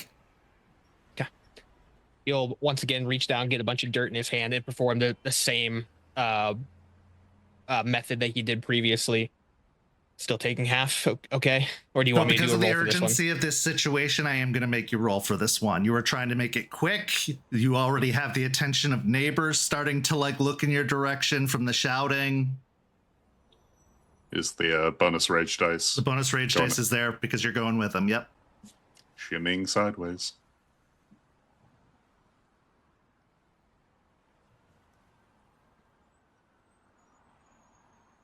I'm gonna spend a will.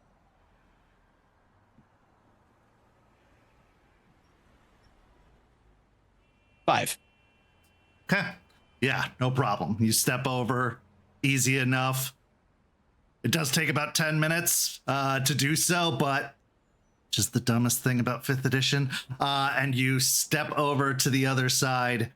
You can see now, even with more starker clarity, that when his bulb glows, you can actually see sparks coming off of it. Oh. This is my new friend. Sorry. Jason, this is Isidoro. It's nice to meet you. Yes. You been in the area long? Always. Since the Good. poles were put in and the lines were hung. Makes it more convenient for you, right? Yes. A real cornerstone of the neighborhood. So this trailer here, there was a guy who was dwelling within. Do you name of Ricardo? You know of him? Do you see him at all? Don't you know him? I'd like to. He is like you. Like Garu? Is that what you are? Got it. When he was here, were there a lot of other guru that came through? No. Just him.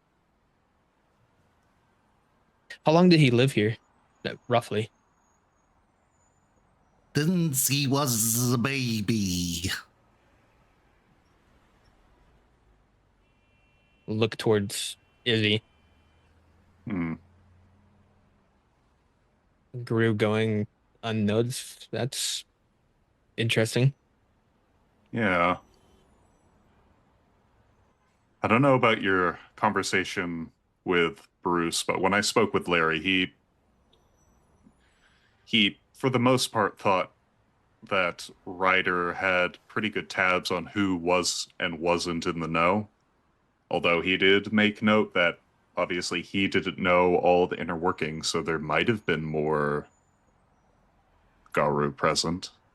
Maybe, but this Ricardo guy, from as far as I know, he was in decent connection with two other guys.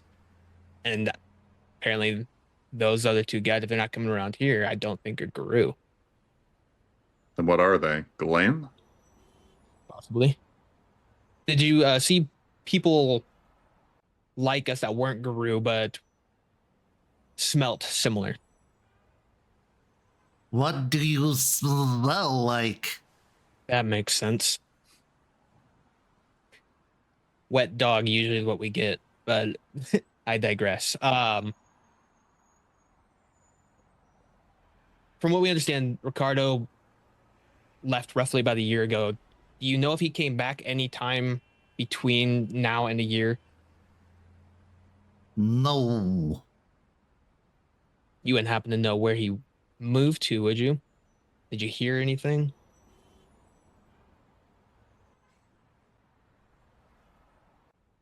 What's it worth to you? That's the dealing with spirits I know. Yeah. All right.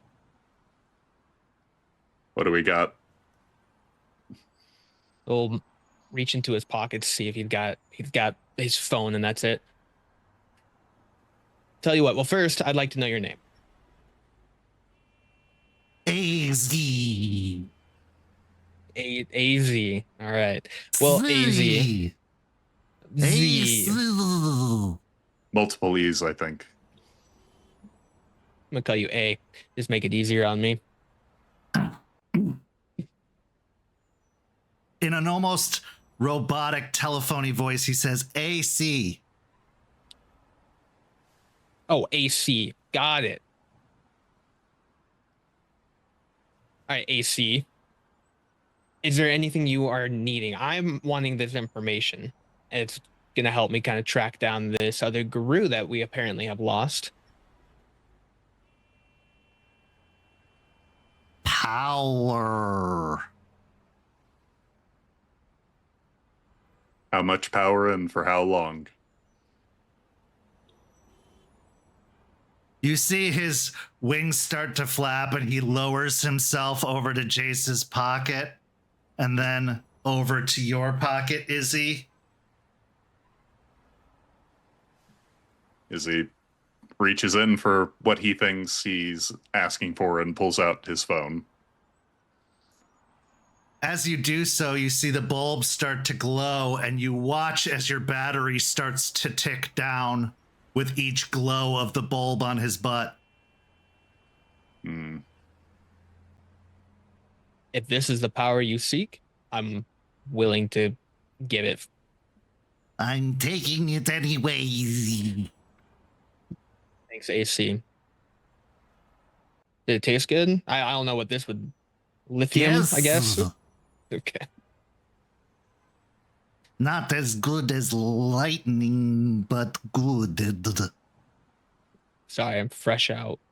Yeah. Jason, this is a thing that happened with the Pierce's Moonrise pack. Our Theurge, she was dealing with a spirit similar to this. And we had to go and get a gas generator and let it run for a week in order to satiate it. So if it's just draining the batteries right now, that's a cupcake. Last time he made a phone call was from Oldsmar.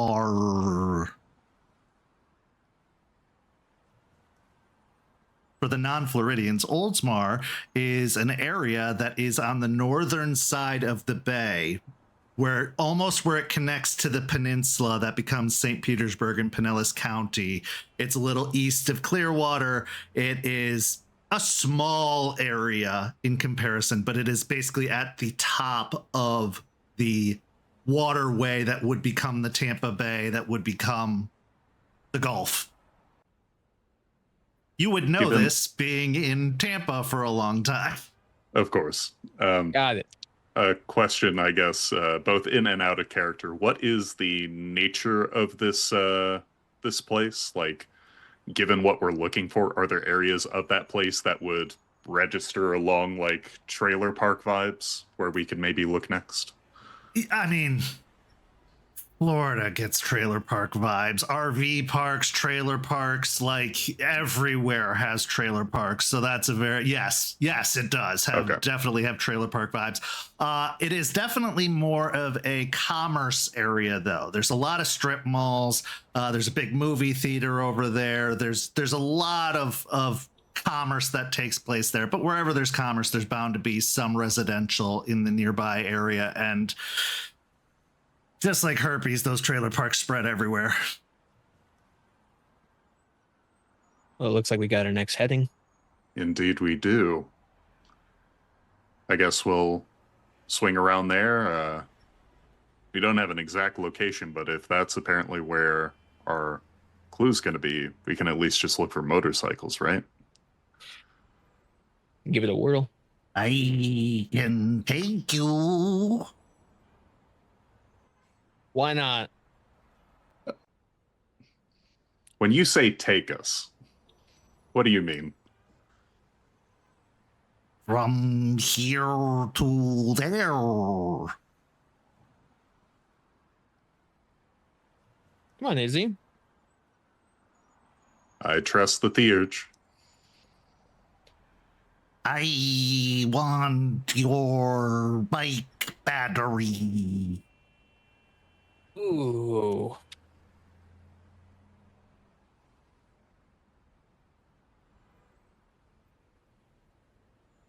Uh-huh. Do you want to drain it here, or do you want it completely out? He just flies over towards where the motorcycle is, and you can see the bulb flashing brilliantly as it kind of buzzes very contentedly. You even see in its little antenna like sparks going between it, as if it is like a Tesla coil or conductor of some kind. And you can see the glowing light of the battery just sap out and die. Ready? With a discouraged overall feeling, now looking at his bike, that useless now until he gets that done. All right, AC. Yeah, let's go. On lightning and wind we go. He flies up back to where he was at the box that's attached to the pole way up high. And as he makes contact with it and lands on it, you see his butt glow brighter and brighter and brighter. And then lightning bolts shoot out of his butt, striking into both of you, disintegrating both of you. You don't know where you are. You don't know what happened. All you see is black. And then another flash of the lightning. And you are on top of a cell phone tower. Are we still in the Umbra or? Nope. Okay. You are Well, looking down from probably about 200 feet up in the air. You are on a very small service platform for workers who have to get up there to do repairs to the cell phone tower. And you can see that there are rungs of a ladder that will take you down, but a long, long way. I think Jace as we will pat himself real quick and make sure that he's virtually being faxed make sure all of his bits and bobs are in the right spot. Everything seems to be where it is. Izzy has that moment of like the air on his face from the high, altitude. He blinks, light striking his retina as he looks down, and instinctively just two arms go out to reach for handling or railing to steady himself. I will tell you both that being electrocuted in this process isn't the best feeling, so you both have 2 aggravated physical damage. As you can see, the smoke coming out of the top of your head and out of maybe the shoes feel a little bit, the rubber of your shoes feel a little bit melted.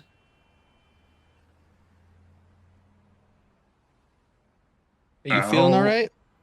Uh-huh. I think I'm having a stroke.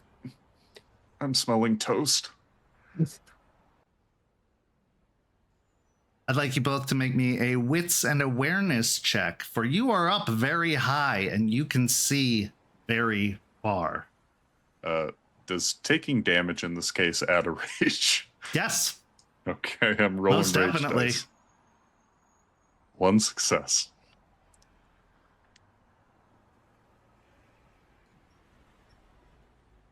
Four. Okay. Izzy, you are still just trying to feel your fingers again as the numbness still is kind of pinpricking your skin all up and down your entire body. But Jace, as you look off into the distance, off by a strip mall, probably about a mile away, you see a plume of smoke starting to rise from the strip mall as there is a riot actively in progress right now. And we will return to that later.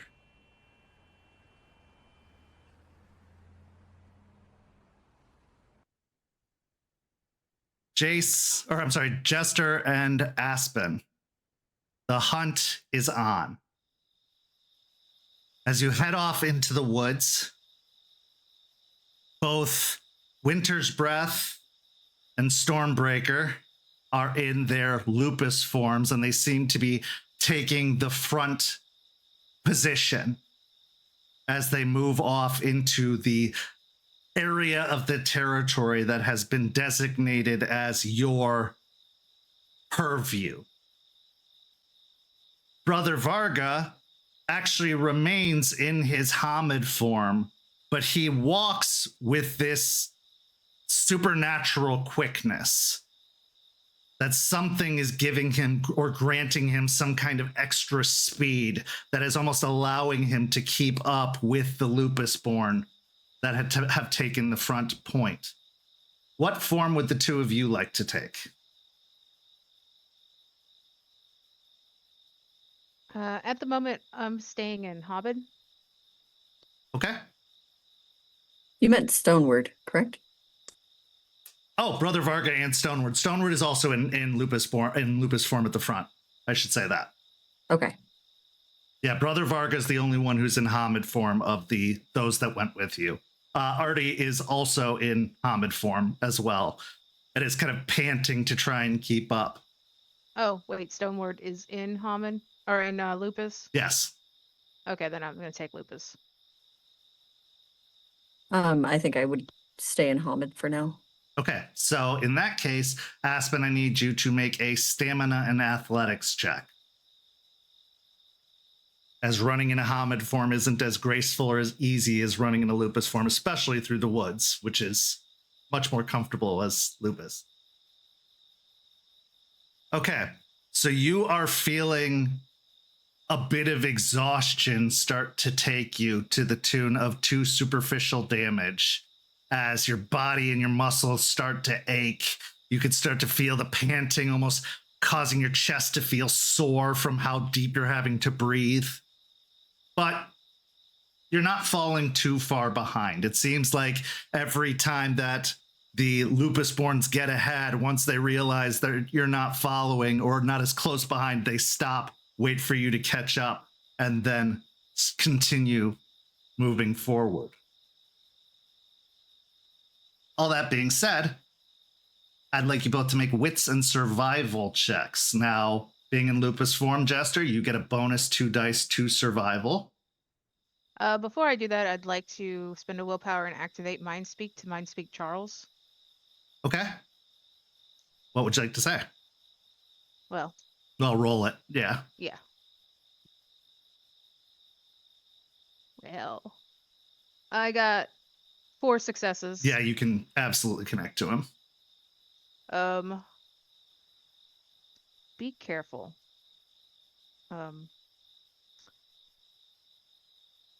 Aspen and I have been talking to people, and we suspect that Anastasia might be trying to kill Iron Oath. Or you. Or something. Understood. I'll keep an eye out.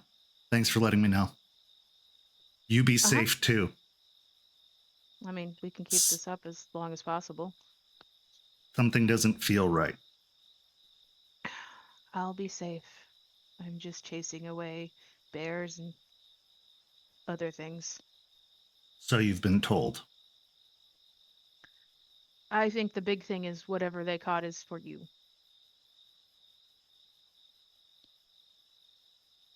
Oh, good. All right, so wits and survival checks.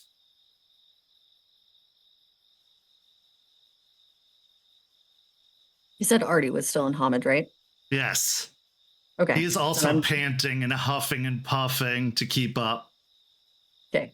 Yeah, I'm just going to stay in Hamid with him, but that's one for me. Okay. Yeah, you are lost in these woods right now. It is dark. It is getting darker. It seems by the minute.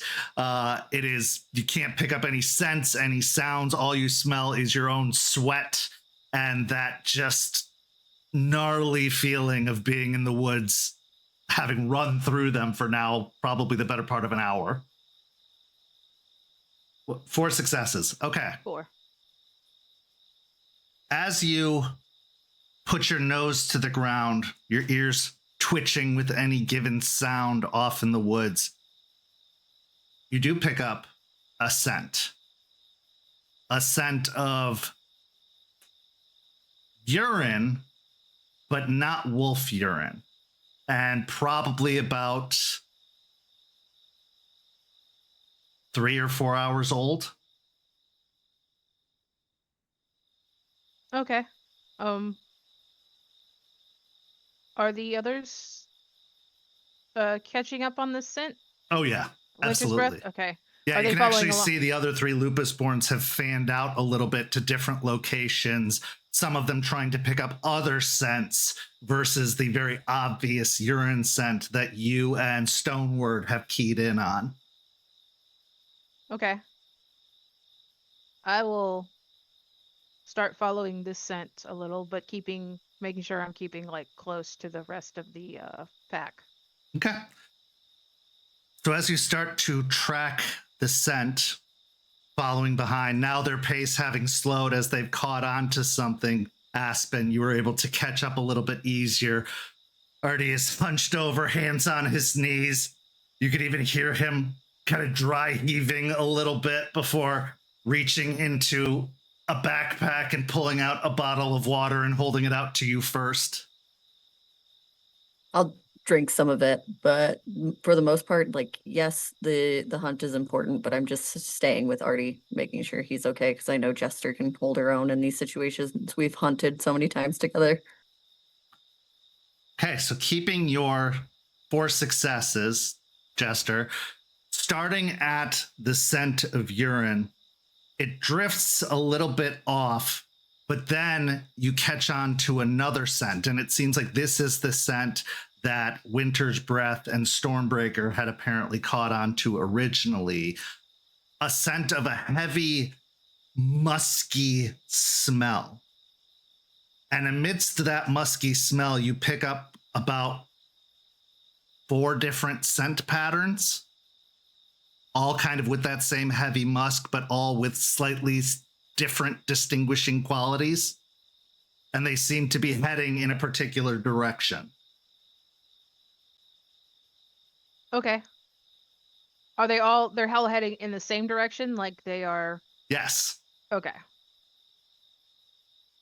Can As I you're on- tell what it is?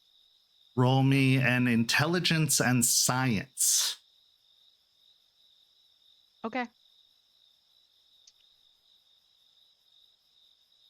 Holy shit, I got 3 successes. Okay, it's not a scent that's common in Florida, at least not in the area that you hunt and live. So it is kind of calling upon the bit of research that you've done, the knowledge that you've had previously, maybe knowledge that you learned from your time in Colorado for sure. It's bear. Okay. Now, what particular type of bear? You heard that there were black bears in this area. They're pretty native to this area, at least more up in the mountains. And so you have a feeling that possibly a small, I don't know the multiple word for bears, group of black bears have possibly ventured down into the valley where the sept is located. Are they are Winter's Breath and Stormbreaker headed in that direction? Yes. Okay. I will also head in that direction. Check Huh. on Aspen and Artie and give like a small wolf like this way. Okay.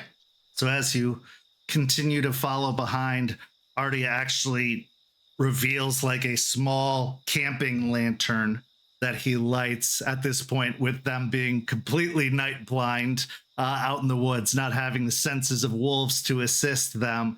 He gives you a nod as in like, go ahead. We're not that far behind you. Like, keep going.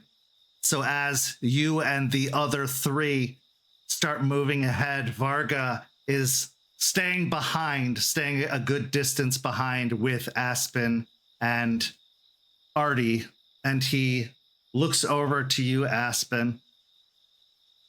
Are you well?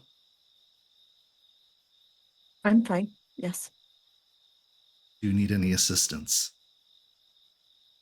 I'm doing just fine. I'm just making sure all of my pack is safe in unknown territory. I understand. It is not customary for me to go on these hunts, but as there was going to be 2 groups, they felt I could be of assistance in case there was need. Understandable. You don't usually do these hunts all together? From time to time, for special occasions, but I prefer study and communing with the animals closer to the sept. I get that. Wasn't a big thing for me for a while either. Going on hunts, I mean. But I understand. Everybody has their place. As I've always said, there are many ways to fight a fight. It doesn't always have to be in the woods or on the battlefield. It's true.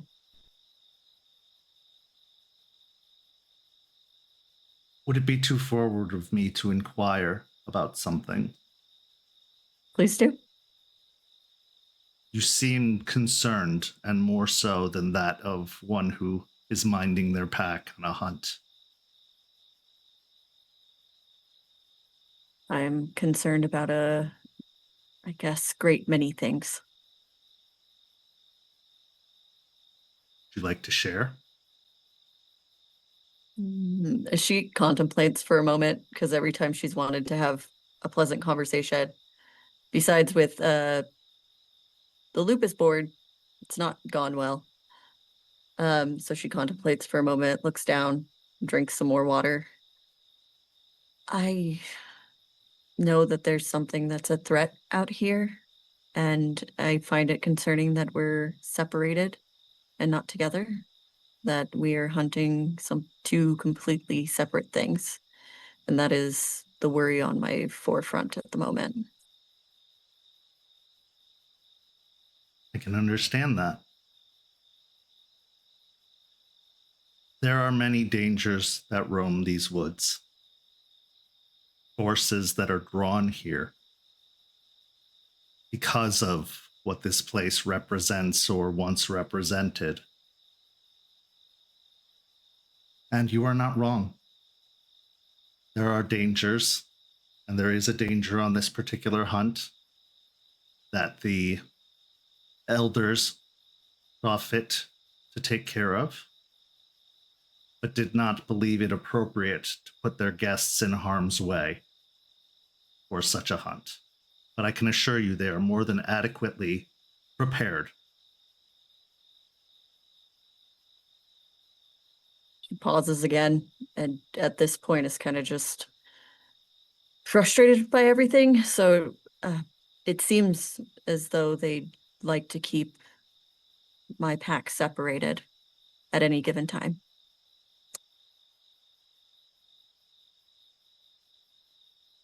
Cannot speak to any ill intent in doing so. I believe there are those that still hold some emotional claim over Charles, considering him a member of the family that belongs here. But as far as I am aware, there is no ill intent in doing so. I hope that's true.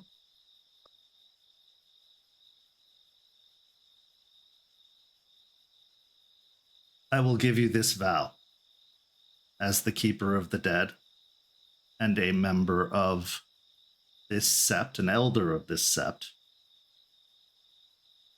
No harm will come to Charles.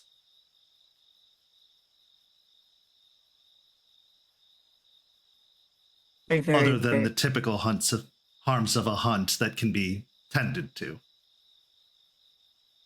I very much appreciate that, and I understand that as far as the litany entails, I will respect the territory of the elders here and do my best to be respectful.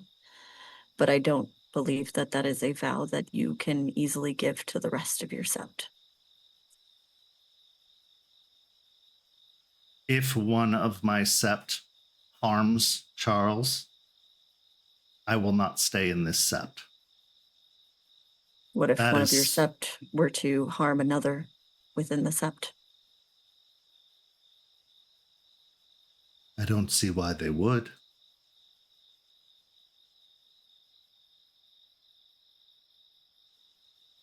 You know them better than I do. There are occasionally jabs and barbs thrown around the court. It is to be expected when politics and rage combine.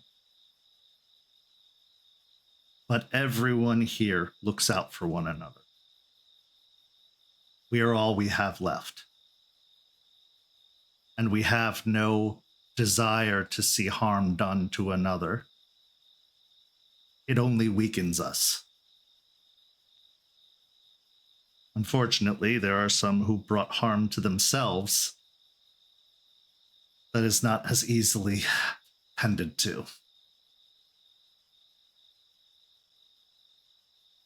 Harm comes in many forms.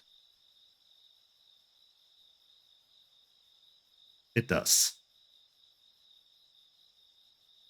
What could I say or do to put your mind at ease? For this is not exactly the best space to be distracted or off guard. I agree. And I don't know that there's much you could say to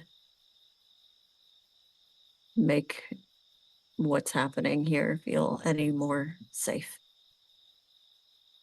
But I do appreciate the trying. And I appreciate your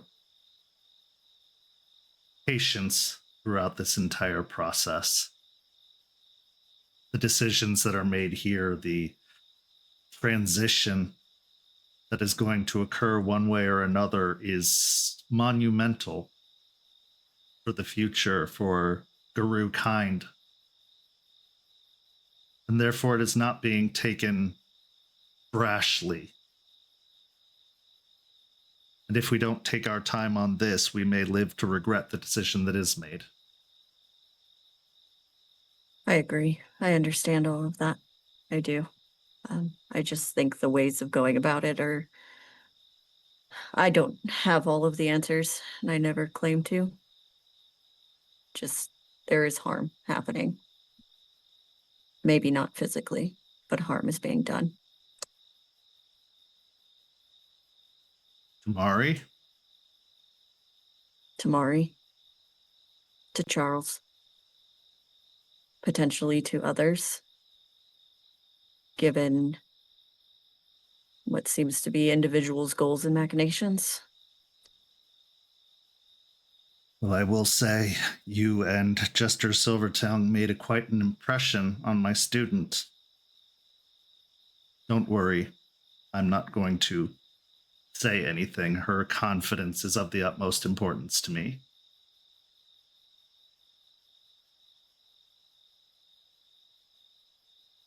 You represent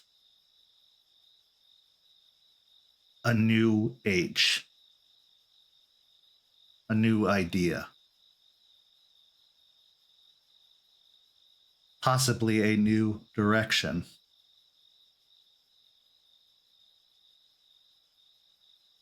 To many, that can be, well, frankly, terrifying. But to me, who has been in touch with the past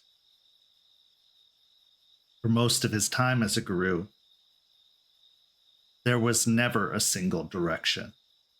It was always changing, as all things do.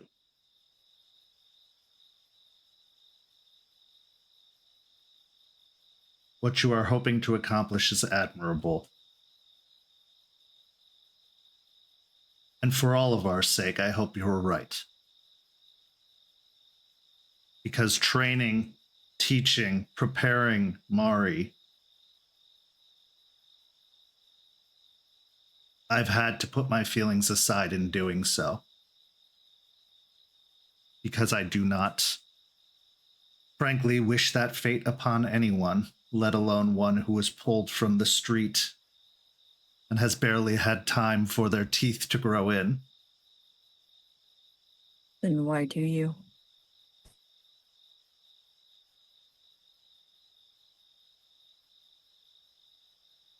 Because if not me, I fear they would have been taught by one much worse.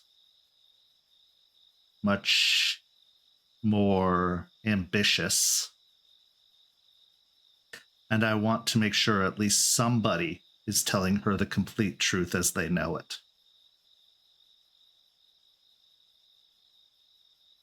I do not mean to be disrespectful in any way, but why not stand against it if you know it's wrong?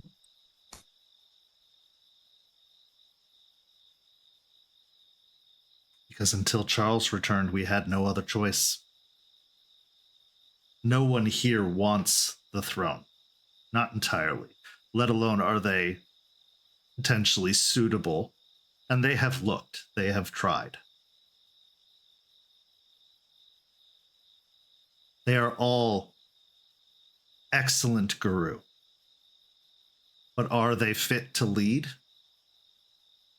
I don't believe so. And I am honor-bound, oath-bound, and committed to this nation, Falcon, to our king.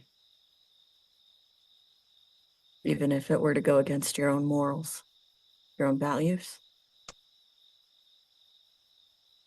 Sometimes we have to make the tough choices.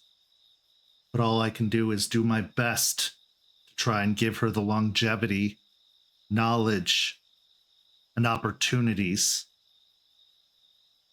that the heir never had.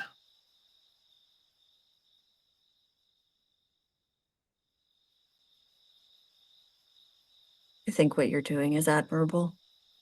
Do you disagree with it? I do. I understand why.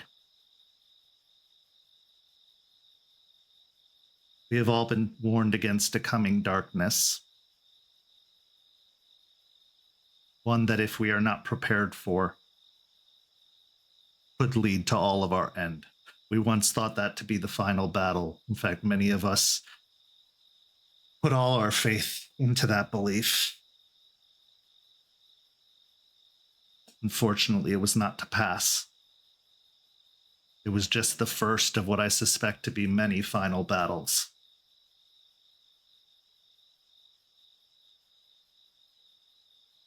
Whether she is queen or whether she is Samira, she needs to be prepared. That is what I have endeavored to do. And this growing anxiety that comes from the idea of a coming darkness, a return of true evil, has everyone acting out of desperation. Can I roll an insight to see how much I believe what he's saying right now? You don't even have to roll. He is telling the absolute truth. Okay. Then with Aspen being in a moment where someone is just saying exactly how they feel, the darkness is coming regardless. It's always coming. It always has been. It doesn't change what's wrong now. And it shouldn't be the reason why people are scared and grasping for straws at something they don't understand. The darkness has always been here. It always will be, if we really think about it. This isn't a war to win in my lifetime, in Mari's lifetime. But what matters is the people affected throughout it. And to see people throwing humanity away for a prophecy, for a vie for power, for fear of losing something that they don't want to lose, that's not defeating the darkness. That's just making more of it. Also just human.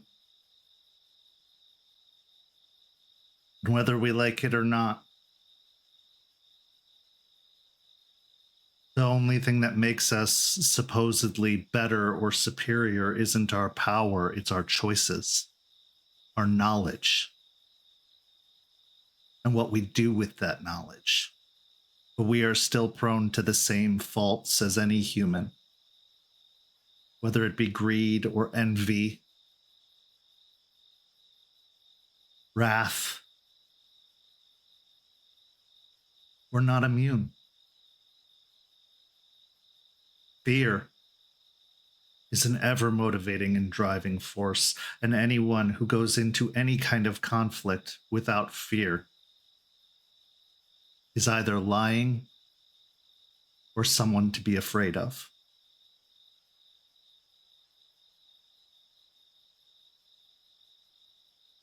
I just hope when all is said and done,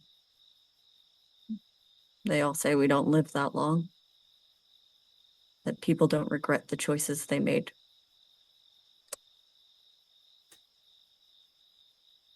I think there are plenty of examples here that show that's not true. It's said that way so that the tragedy is easier to bear when it happens, so that expectations are lowered, because it is a dangerous existence and one mistake could doom an entire sept.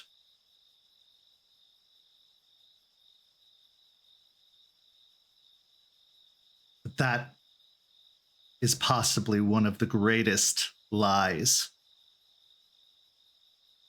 the nation Algaru have told. Do some die young? Yes. Does this war claim many victims? Yes. but so do all wars.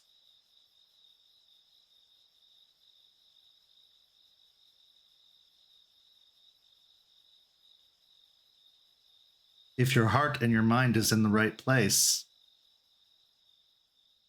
you could live a full life.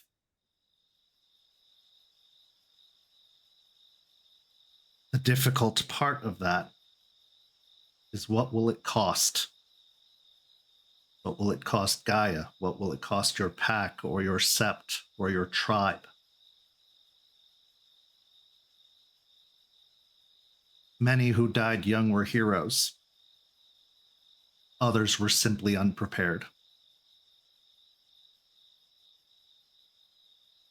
But all of their stories should be told regardless.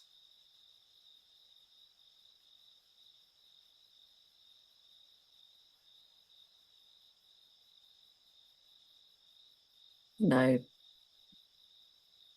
I know far too many who have, just in the short little bit I've seen, that have lived long enough to let their regrets take them.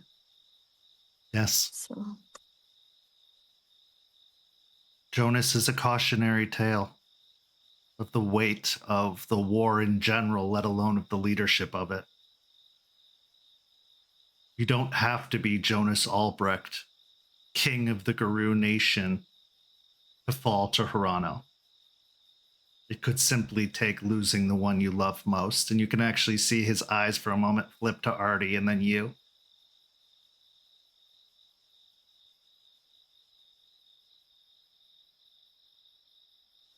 So why not do something that matters when we're still alive than just waiting to die? That requires a certain amount of motivation, does it not? Does. When all that motivation has been sapped out of you,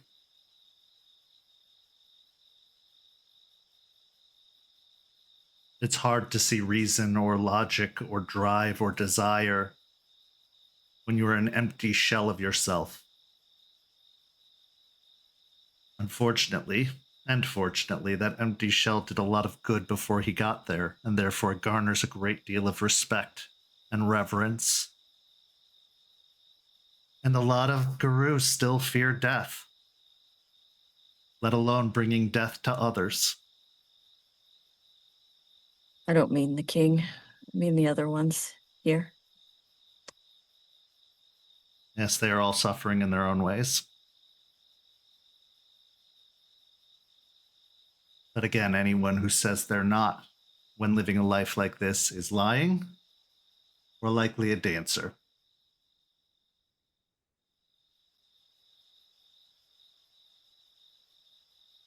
So we agree that something needs to change. Yes.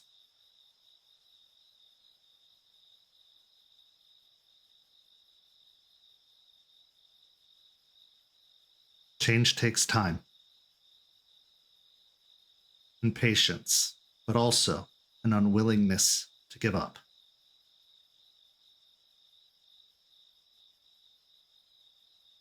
Where were you the first day I was here?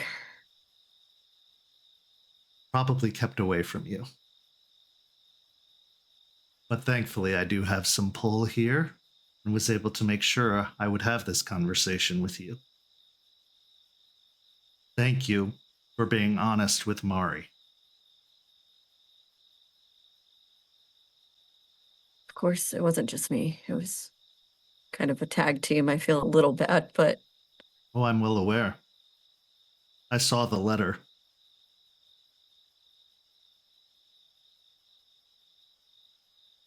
the letter. Yes.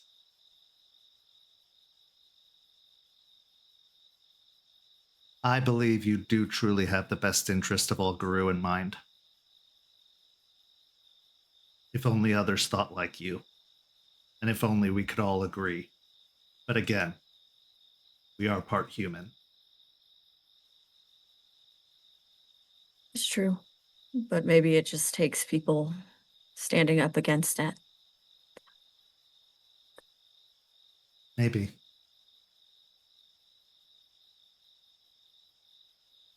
Revolution brings martyrs. I think the best thing you can do is live. Be the change. Don't demand it. Others will follow in your example. Demanding change is drawing a lot of attention. And yes, it could be good attention, but it could also be very bad attention. Guru in their very nature are stubborn. We're fighting a losing war, and yet we get up every single day and still fight it, no matter how hopeless it seems. So you expect them to change their minds about some politics? They've got much more important issues to deal with. But show them a different way, and they will fall in line and follow. That's what Jonas did. That's what Mari Cabra did. And Evan heals the past. They didn't just talk about it. They just did it. Because Jonas Albrecht was the rebel of his family. But sometimes the rebel becomes the authority, and there's nothing left to rebel against. Yeah, that seems to be the stories.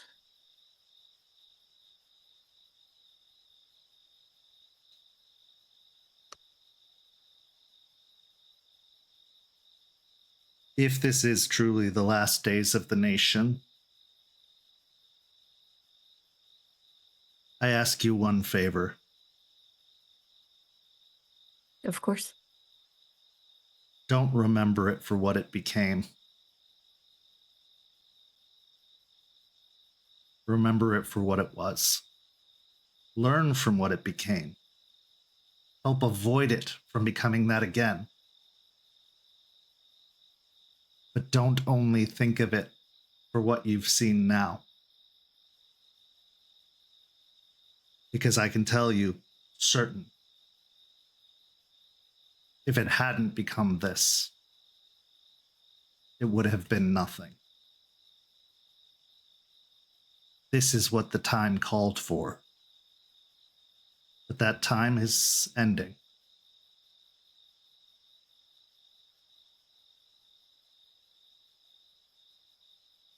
I understand.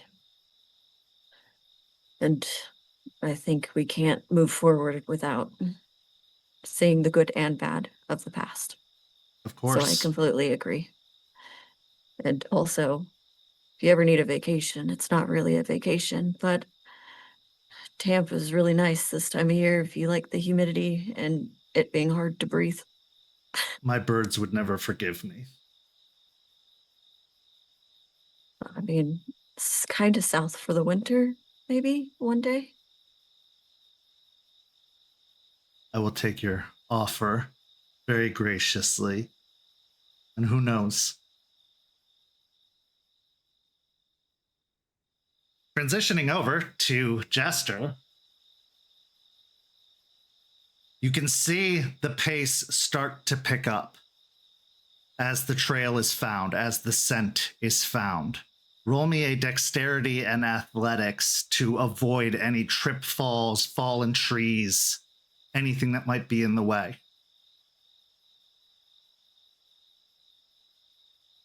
3 successes. Okay.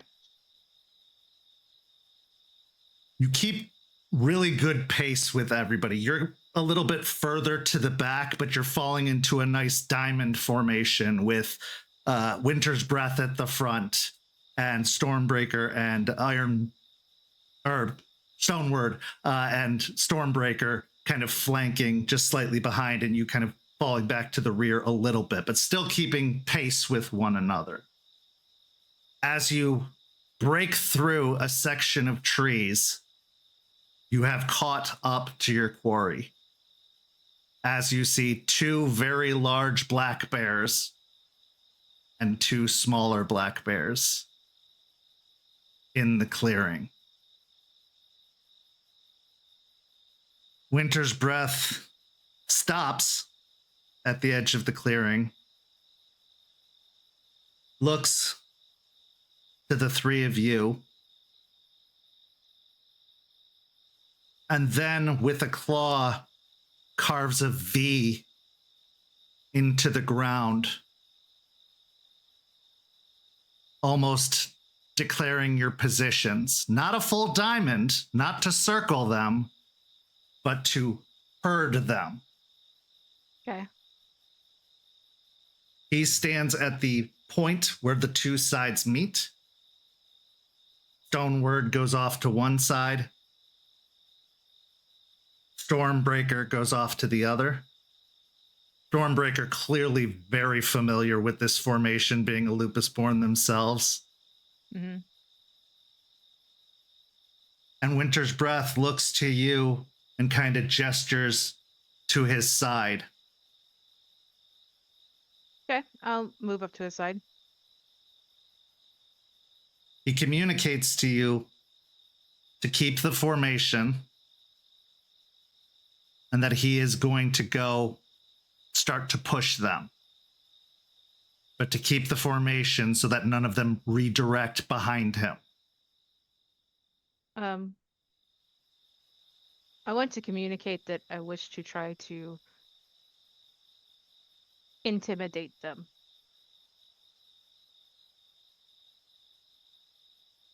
Roll me a charisma and animal ken. Okay.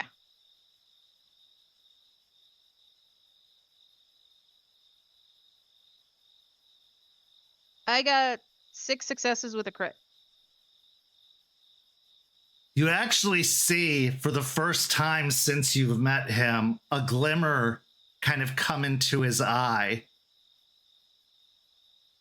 A little bit of enjoyment or possibly excitement at this prospect. And instead, he gestures to you and for you to take the lead and resumes your position. All right. I'm going to move forward. I'd like to use stare down Okay. on I'm going to use it on the biggest one first. Okay. So go ahead and roll stare down. Fortunately, passed my rage check, unfortunately.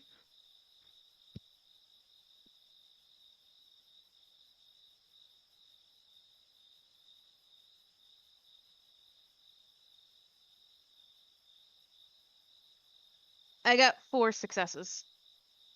Okay.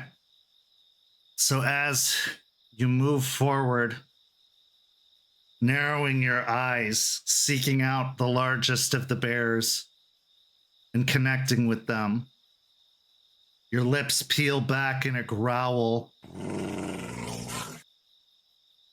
as you menacingly start stalking towards the bears.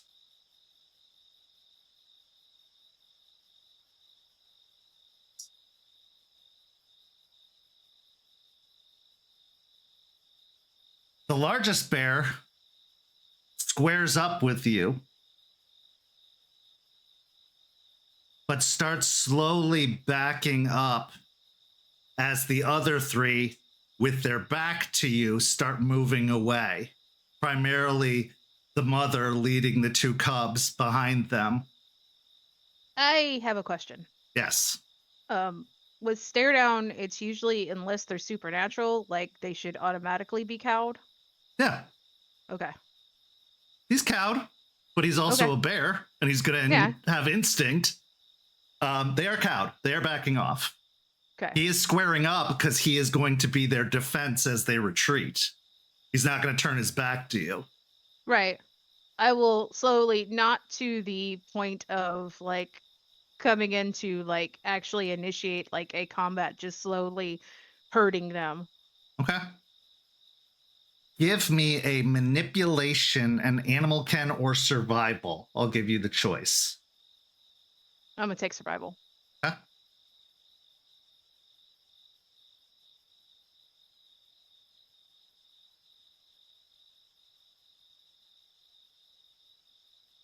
I got 4 successes.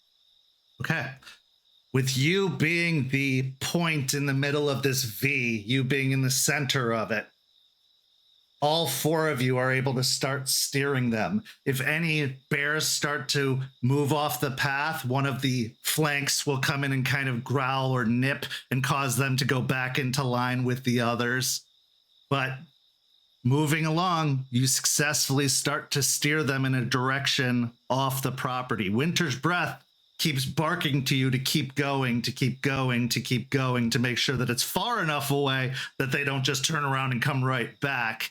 But eventually, at a certain point, he lets out a yip, and you see the others kind of start to peel off and fall back behind. You have successfully removed the bears and sent them in a right direction so that they're not being steered towards back the way you came or in another section or vicinity of the manor. Just as about that's finishing, off in the distance of assumedly where the other pack went, you hear a signaling howl. Now, Jester, you have run with Charles for a while. You immediately recognize that howl, and it is not joined by any others. What do you do? Is it a call for help, Hal? Yes. I'm off. Okay. Aspen, you also hear this howl, and you actually see Brother Varga look off in the direction of the howl and then immediately drop to all fours and go running off in that direction. I look to Artie and I nod, and I'll drop to all fours as well. Okay. As you drop to all fours, two forces racing through the woods, running towards the source of the howl, letting the night just be the last thing you think about, letting the dark be the last thing you think about, using that as your compass to guide you. Eventually, you come to a point where in amidst the woods, you can see the gathering of several individuals. In a semicircle, you see Anastasia, you see Victor Hale, you see Alina, Seraphine, all of them gathered. Victor Hale is holding a spear, which is clearly silver, with blood dripping off of the spear. Across from them, you see two large wolves in their hispo form. One of them Charles, the other Iron Oath. But what's even more alarming is the massive bear that is downed on the ground behind them, bleeding from several stab wounds. This is easily the biggest bear you've ever seen.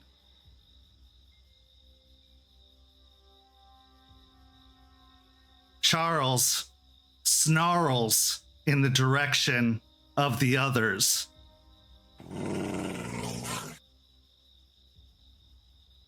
And Victor looks to him and says, "You know what to do. Finish the job." Charles just snarls and shakes his head no. And as anyone tries to move forward, whether it's Anastasia with a spear of her own or one of the others, Katerina standing a little bit further back, seemingly like taken aback by this whole situation, Charles will snap at them and lunge at them to make them back off.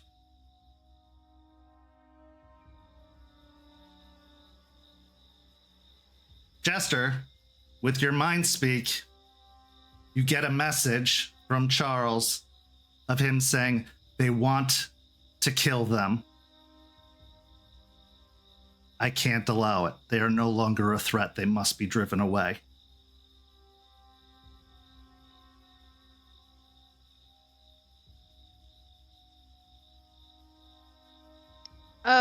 They're in a semicircle. Is there a way I can move around them so I could actually join with Charles and Iron Oath? Yeah. Okay. Easily enough. I'll move around to join them. And I'm gonna shift to Hamid. Okay. Shifting up into your Hamid form. You can see, as I said, Victor Hale has a spear. Alina has a spear. Anastasia has a spear. Katerina has a spear, but it looks like she's dropped it off to the side.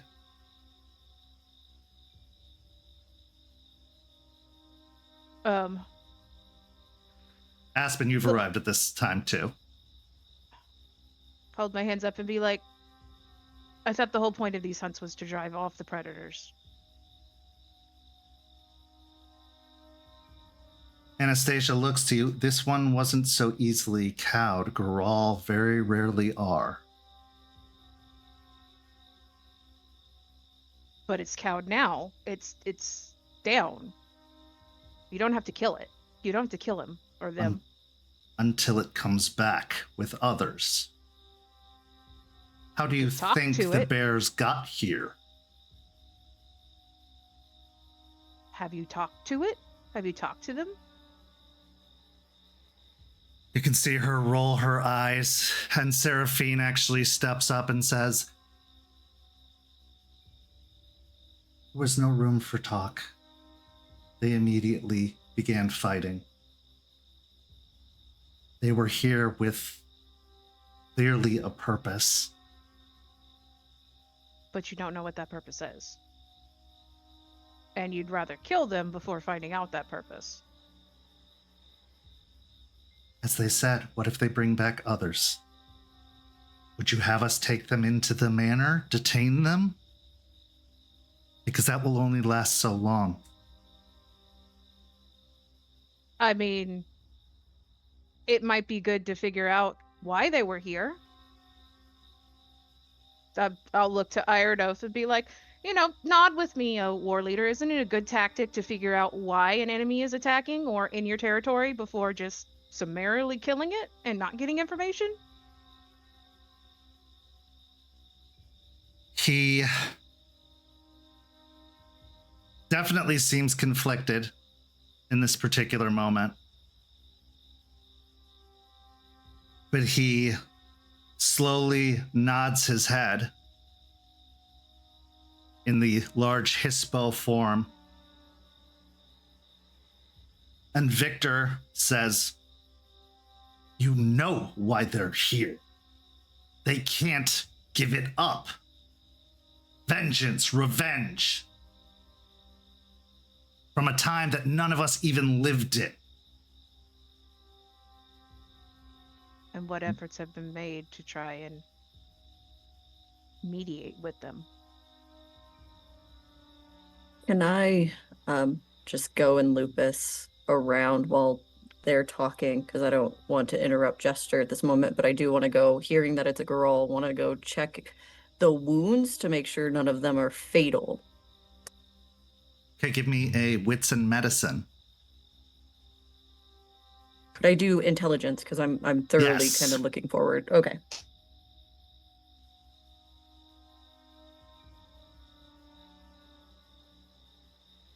Three.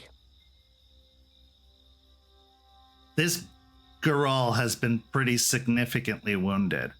All of the major wounds seem to come from these puncture stabs, likely from the silver spears. You can see that they are almost burnt from the contact of where they hit, showing that the Goral also have a vulnerability to silver, clearly.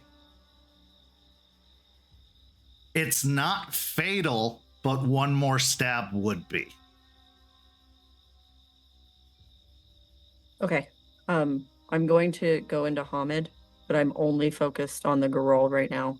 And I would like to do Mother's Touch And that's what I'm doing right now. I'm just making sure the Geralt doesn't die. That's what I'm doing.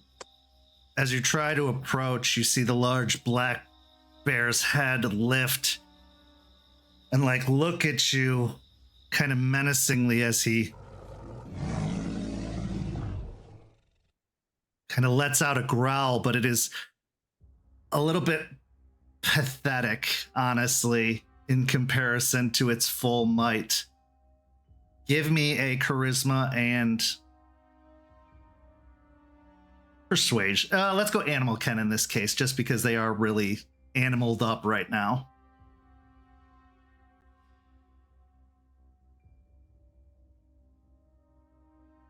Four with a crit. You see, after you kind of look it in the eyes and show your exposed hands, no weapon present, you see its head just sort of lowered down again to the ground, kind of in submission / defeat or acceptance. Hard to say. It's a bear. Lay my hands on it. Okay. Go ahead and roll.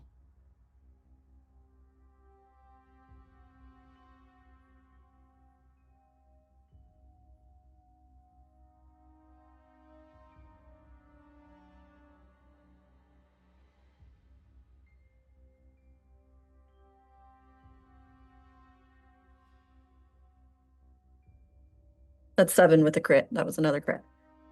Okay. As soon as you lay your hands upon the bear, you see some of those burns and stab wounds start to close and heal up. Roll me a dexterity and athletics as the bear is going to lurch to its feet.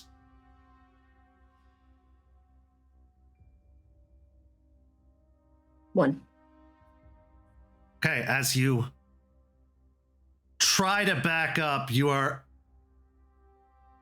seemingly bowled over by the bear, but it does not follow up with any kind of attack as it starts to take off into the woods in the opposite direction of the Guru. You see Anastasia scowling as she says, "What have you done, outsider?"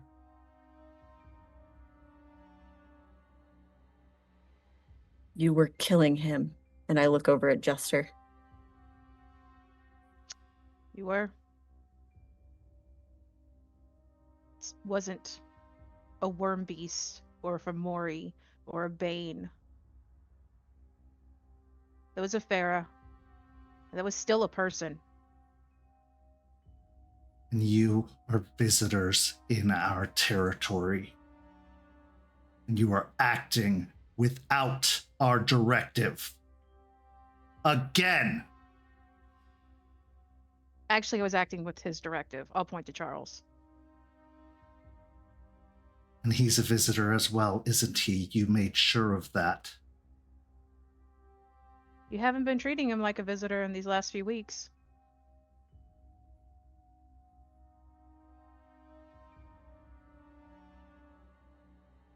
Fine.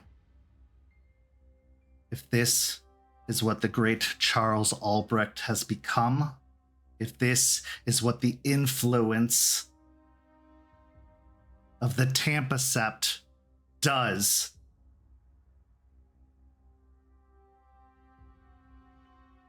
I think the king will have thoughts on this. And she turns. Oh, go ahead. It's funny how you turn to the king when you need something done, but haven't bothered to do anything for the last 2 decades. She doesn't respond. As she turns and starts to stalk off, Victor following behind. Leaving. Oh, go ahead. To Jester, kind of loud, but at this point just seething. She's one for killing, isn't she? It's in her nature. As the two groups separate, Iron Oath, Charles, the two of you already staying behind. The rest fall into line, heading back towards the keep. Winter's Breath surveys the situation, still in his lupus form, and looks to both of you with kind of that same dead-eyed look, but one that isn't showing any malice or aggression. He looks towards the direction of the bear that the Goral went off in, and in a, I'm just going to follow them to make sure that they don't do anything. Like, I'm just watching, not attacking, but I gotta do my job. I am the keeper of the land, and this is the land. I'll nod. You have to make sure he's off the territory. With that, Winter's Breath heads off in the direction, joined very quickly by Stormbreaker, who also goes with him. Charles shifts back into his Hamid form, down on a knee.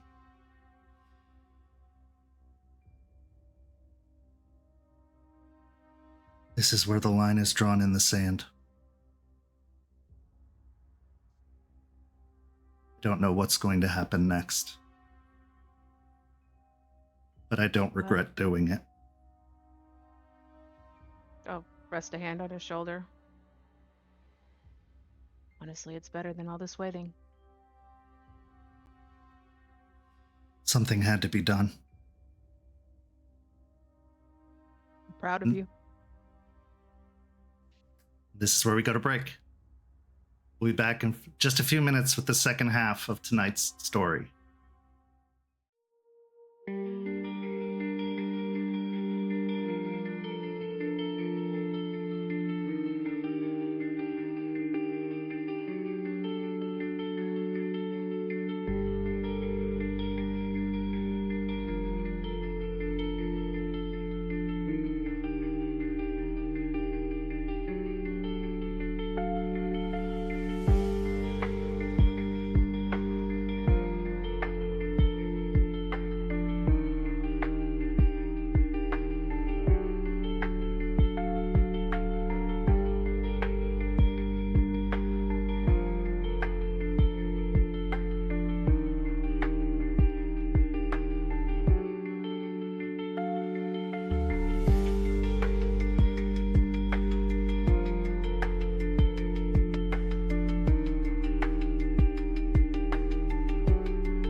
Welcome back. As we return to a riot in progress. Now, the two of you from way up high on the telephone pole saw the looming smoke start to rise from a nearby shopping complex. One thing that still needs to be resolved is how you got down from your perch way up high on the cell phone tower. So, if you would like to try and climb down, you can absolutely do so with a dexterity and athletics check. However, I will say that the difficulty is 5, because you have to hold on to the side, keep your balance in high winds, and descend from almost 200 feet up in the air. I'm gonna go to Glabro. Huh? Yeah, I think Izzy will do so as well. A question about Hair's Leap. Okay. It doesn't...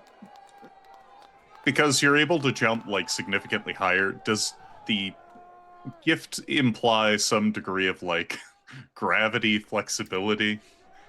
Yes, but That I don't makes think sense. to this degree. Like, Okay. you're not jumping 200 feet in the air. You're jumping like 30 feet in the air, or like you're jumping forward at a good momentum, which I believe the werewolf physicality could handle. Like, you could handle the landing from that. But falling from 20 stories in the air, that is a bit more inertia and gravity than you'd like to deal with. So yeah, I would say Hairsley probably wouldn't help you unless you got closer to the ground and then just jumped off. But at that point, might as well just finish climbing. An emergency. But at least for my Glabro check, keep the rage. Okay. So as you both shift into your demi-human-esque forms, that platform that you're standing on gets a lot smaller, which means that you are holding on to whatever supports you can find at the top of the tower for dear life. Who wants to go first? I think Izzy, as the Arun, would volunteer. Okay. If only to act as catcher or find out if the ladder is defective in any way. So it's basically these rungs that are hanging off of the side, kind of like a telephone post as you're climbing down. That is a crit for 6 successes. Okay, as you begin your descent, you can feel the supports kind of get a little shaky with all of the weight you're putting on them in your Glabro form, but they're holding firm for the time being. Jace, you see Izzy start the descent and is seeming to have quick work of it. I spent a will because numbers didn't play nice. I still ended up with 2. Okay. So, Izzy, in perhaps one of the most important roles you will have to make, Okay. I need a strength and awareness check. Like that awareness, you say. If you can beat 3 successes, you can catch Jace, making up the difference of his climb.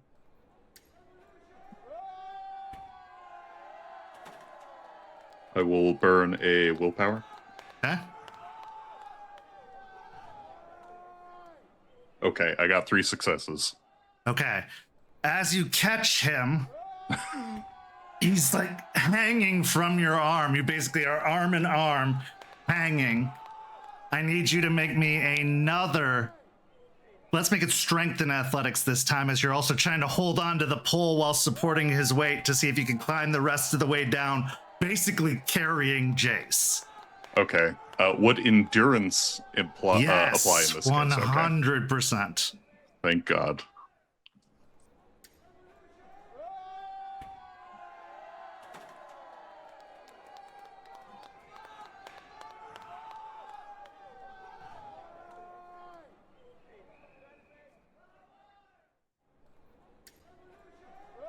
That is 5. Okay. It's slow going. It takes you probably the better part of 30 minutes to get down. the side of the tower, but you are basically pulling Jace up and having him ride piggyback effectively, or just dangling, although it's probably better to have both your hands free. You put him up on your shoulders and start to climb down. Eventually, you do reach the bottom. Now, it is a cell tower. Cell towers do have security, usually in the form of cameras or something. So what I need next is a dexterity and stealth to get off the property without being seen.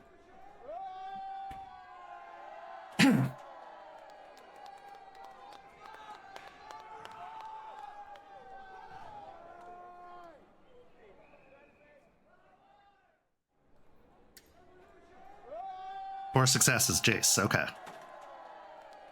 And don't forget, you still get those 2 extra die because it is a physical check. So that is a brutal. Okay. What are your verbs and adverbs? Bluntly, courageously, relentlessly, discern, discover, heal. Okay. I think that definitely doesn't apply to anything here. So what do you need from me now? Well, I need to give you a condition. Uh-huh. So let me get to those. Where are they? All right. Go ahead and roll me a d10 and tell me what you get. 9. Okay. You are going to fall into feral instincts. Returning to an animalistic state, the guru regresses to a point where speech is hard, clothes are uncomfortable, and arguments are best settled with teeth and claws. For one scene, this entire scene, including whatever you guys do with the riot, the character gains a 3 dice penalty to all rolls involving manipulation and intelligence. They can only speak in 1-word sentences during this time.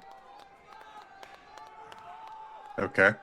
I think as Izzy, finishes setting Jason on the ground, having had to basically align himself, the only thing he could think of is, I need to put one arm, then the other. There's that sort of like rhythmic, physical regimen that just completely overrides anything else, and he is still in that mode as he comes down. Glabro, he has fair Glabro, so he's not like too out of sorts, but he is still very much like, his eyes are wide, he's staring at things like he needs to do something, and as he follows Jason lead, he only gives a sucks. While trying to sneak away, look back to him shut the fuck up. As we're trying to sneak out, and he's. How many guards? Do we see guards? Or are they just cameras? No, absolutely not. No, it's just a fence. There's probably some hidden cameras positioned looking at the tower, or at least away from the tower, to make sure nobody comes and messes with the tower. For example, you. But no, there's no armed guards or anything on premises. It's all just technology based. There's a fence that surrounds it. Probably a typical 10-foot tall fence. About 30 yards away from the tower itself. Okay. While sneaking through, gonna kind of guide Izzy a little bit, trying to help him maneuver out of view of different cameras, just so we can maintain complete darkness on this. Get to the edge of the fence. You said 10 feet? Yeah. Gonna look at Izzy. Well, you've already carried me down. You want to just up and over? Izzy will, acting in accordance with his instinct, just reach down and try to ply the chain link up. There is no jumping. It is just, this is in my way, so... Okay, give me a strength and athletics.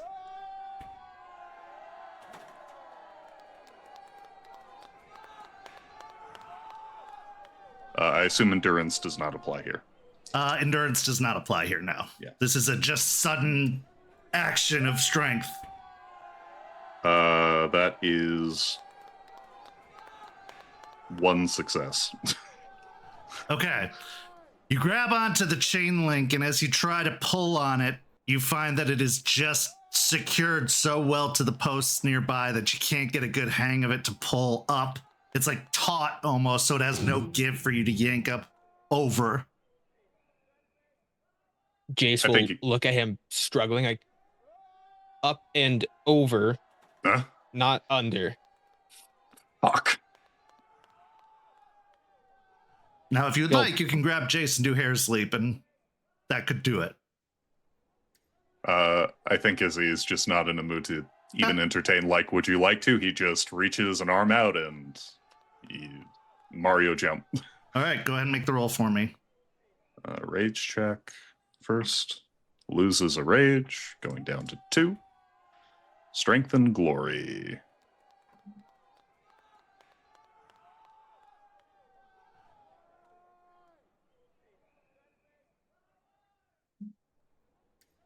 That is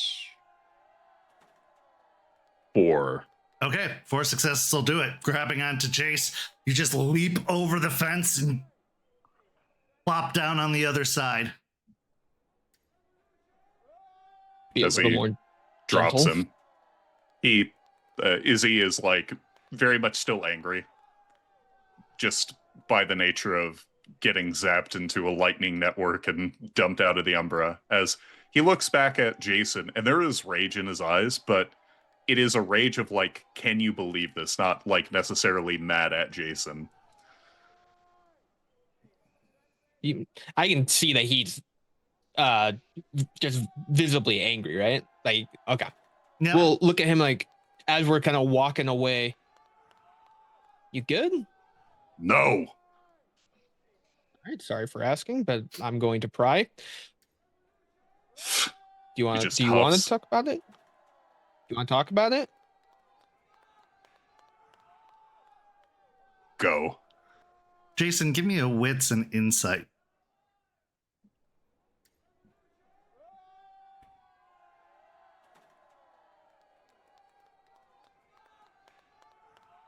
Three. Being a theurge, you're very well educated on the fact that Guru are part spirit, part wolf, part human. The wolf is definitely at the wheel of Izzy right now. Not to the point that he shape-shifted, but definitely in his mannerisms, you're picking up a lot of feral, kind of aggressive natures. But he's not frenzying. That is a very clear distinction. He is just essentially a cornered animal. Like, this is not a comfortable situation for an animal to be in. To be having climbed down a huge tower surrounded by fences that you couldn't get out of on your first attempt. He is struggling with the complications of this matter at this point. Coming to the realization, he'll give Izzy a slight pat on the shoulder. He instinctively curls up before just sort of freezing in place at your touch.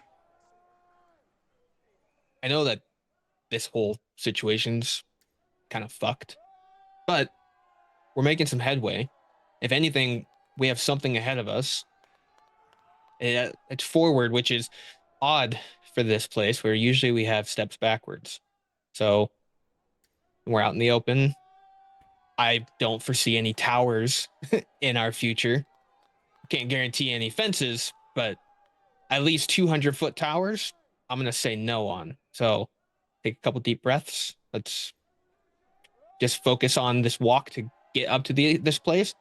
We're going to survey it, take a look. We'll take this one step at a time, all right? Lead. At the point, just like remove his hand from his shoulder after giving him a little bit of a squeeze and quicken his pace ahead of him, just taking the lead, going towards the riot. Okay. Izzy will stumble behind him, but he is literally like hand over his mouth, almost biting into his hand, trying to externalize a lot of this animalistic aggression as best he can, with some meager result, but not enough. Okay, so it takes you a little while, but you're both still in Glabro, I assume. So that means that you're moving a lot faster than a human would. Your strides are much more powerful and longer. So it takes you probably about 15 more minutes to get to the scene of the riot. And at this point, it is a full-blown riot. There are people picking up trash cans and throwing them at windows. There are others with spray paint just spraying up and down the walls of the strip mall. There is a burning dumpster that seems to have been wheeled into the parking lot and spilled over. The fire just kind of burning up all of the refuse as it tumbled out of the dumpster itself. The police have not arrived yet, but you can only assume soon enough they will. Roll me a wits and awareness, both of you. And the affliction on Izzie, did that affect that roll or no? That was manipulation and intelligence, so no. Intelligence, okay.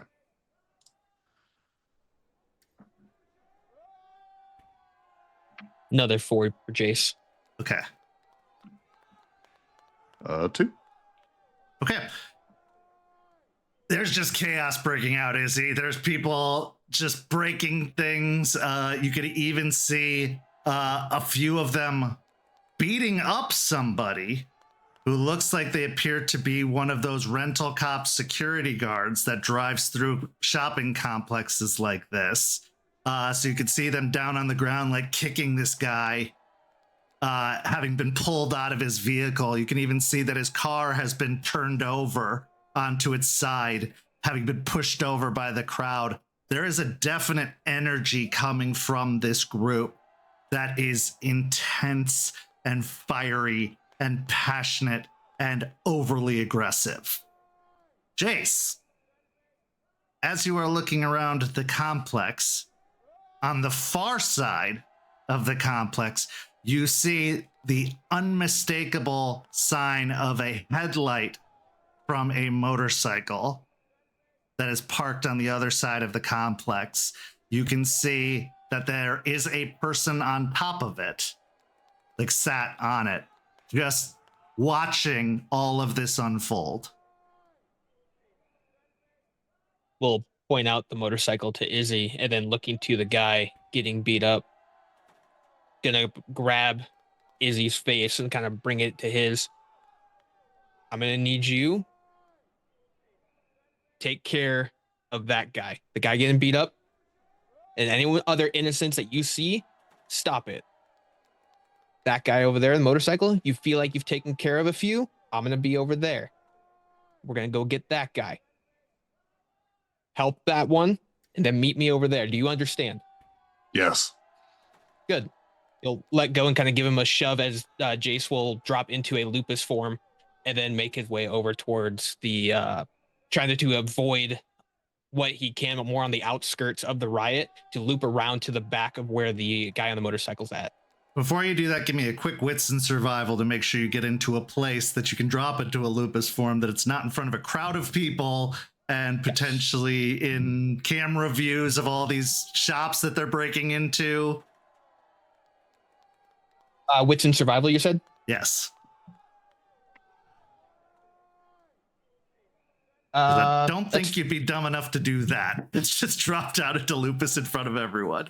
Okay. Hello, I am a wolf. No, that's another 4 successes. Okay, yes, you do manage to find a way off to the side of the buildings, dropping down into your lupus form before scampering around the back, probably by the loading docks of several of these businesses to make your way around.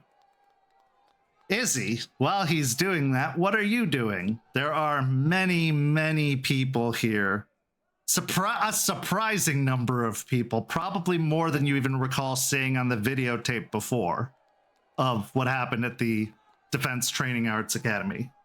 Yeah, Izzie already not the greatest at the investigative and getting a pulse on the nature of the crime and what might be going on. He was given a directive. His mind is going, there are aggressors. He needs to neutralize them. He's in a form to do it, so he is just, not even subtly, he is just like frontman aura walking towards where the beating is happening and is getting ready to just toss people off to sort of like break up the beat down. Okay. Are you going to try any form of intimidation first, or are you just going balls to the wall in? Now, intimidation will be a manipulation roll, which is at a -3 dice. Yeah. I think Izzy would normally try to like make a front of it, but given that his mind is currently like animal mode, the first thing he's going to do is let his aggression be known in putting hands on them. Okay, so go ahead and give me a strength and brawl as you walk up behind the group that are kicking this downed security officer. Would I be able to use Spirit of the Fray in this moment? Yes.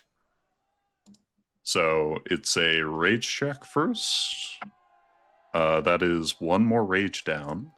But I can now target a number of targets up to my glory, which is 3. Yep. So he is just trying to, boom, toss Okay. people aside. Yeah, then give me that strength and brawl. It'll apply to all 3. Would grappling be applicable here? I think so. If you're grabbing them and throwing them, yeah. Okay. If you're not going for punches and you're actually just going for like moving them away, yeah, grappling would apply. Yeah. I think given the direct action stated by Jason, he is trying to just push everyone away. Ooh. That's not good. I will burn a willpower. So I'm at 3 of 4. And try that again. Okay. So that is 5 successes. Okay, with 5 successes, that's enough as you start grabbing them and pulling them off, kind of tossing them away. You manage to get the ones that are ganging up on the security officer off of him. As soon as they are chucked to the side, though, you draw the attention of several others, and you can see that they are holding baseball bats and crowbars, and nobody's got anything like a gun or anything like that you can see at the moment, but they are armed as they start to advance on you. So you have 5 attackers coming towards you, all of them armed. Okay. What would you like to do? Tactics are diminished. I think Izzy's just gonna start throwing hands. I don't know. Okay. He's going to attempt. Here's the thing, and Kent, direct me if you think I may be being too harsh on myself. He is down to 1 rage right now. I don't know if the situation has changed given that he's in the middle of this scenario, but The minute one of them hits him, it will have changed. okay.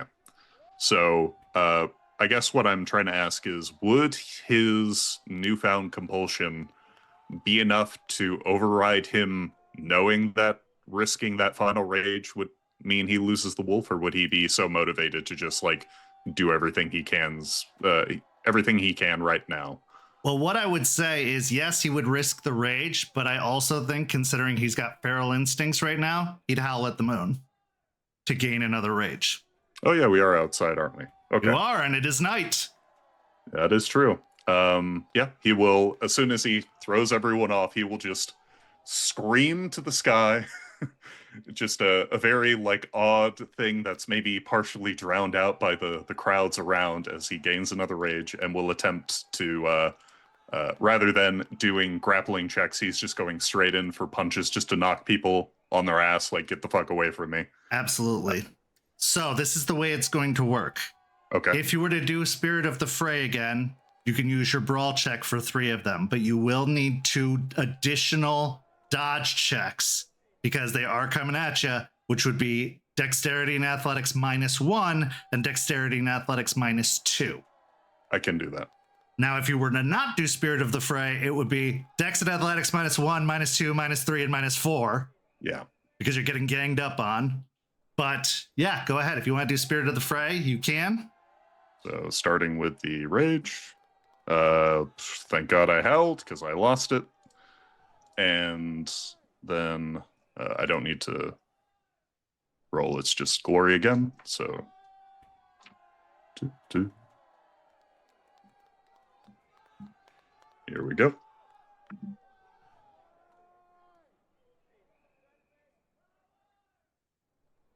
I'm going to go to max willpower. Okay, so you are socially impaired now. Yep. I'm going to try to You get can at take least... aggravated will, so you can keep spending will. It's just going to be a lot harder to heal. Yeah. The only reason I'm doing it is because I had no successes on a whatever die pool. Woof. I will go to ag for 1. Okay. 2 successes. Okay, so that's for your attack. Okay, now I need your 2 dodge checks. So it's a full and then a -1, right? No, it's a -1 and a -2. Your full pool was your attack. I see.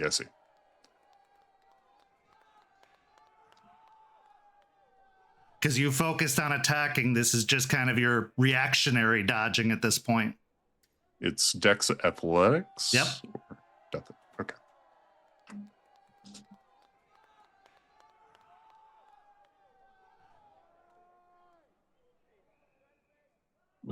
A crit for 6. Okay, so that's the first one. Second one? -1, we're down to 4. 1 success. Okay. So this is how this resolves. You start throwing hands at the 5 that approach, targeting primarily the 3 closest to you that are arriving at the front. Unfortunately, on your first throw, they end up swinging the bat, clocking against your arm, knocking it away, preventing you from being able to attack the other 2 who bludgeon you from the side, one with a crowbar, one with a lead pipe, it seems, just beating down upon you. You are able to duck out of the way as they start to surround you, allowing one of them to swing over your head before you turn and try to face the other, but get a bat straight to the gut, causing you to double over. The total of all of this is going to be to the tune of 7 let's make it 6 superficial. Okay, so I have 4 left over on the tracker, but because of Luna's resilience, in Glabro I have 2 extra health tracker, basically half the Krynos pool. Yep. So 1, 2, 3, 4, 5, 6. So that puts me all the way up to full ag. Okay, I so got now you're 2... physically impaired too, but you can start to regenerate at any time. You can do that every single round because you are A, in a supernatural form, and B, a werewolf, and you still have rage. Yeah. But yes, so at the moment you are now physically impaired for the next round, which means a -1 to all attacks and defenses and anything, really. Now you're -1 to everything at the moment. Mm-hmm. Izzie is not having a good time. How bad of a time do you think Izzie's having? A very bad time. Roll me a composure and resolve. The compulsion affects composure? No. It was intelligence? It was intelligence and manipulation. Yeah. Okay. It's just communicating with other people or And, thinking of smart things. And -1 because of the damage. 1 success. Okay. Yeah. So from the damage you took, you're up to 3 rage. However, now you are up to 5 rage. Go ahead and roll me 2 rouse checks as you are going to shift into Krynos and start tearing. When you say rouse, you mean rage checks? Rage checks, yes. Sorry, rage checks. What happens when I do vampire and werewolf? Yeah, success and failure. 10 and a 4. Okay, so you're at 4 rage. Roll me a strength and brawl with your full pool of, because you are frenzying now, so being inhibited does not denote any negatives.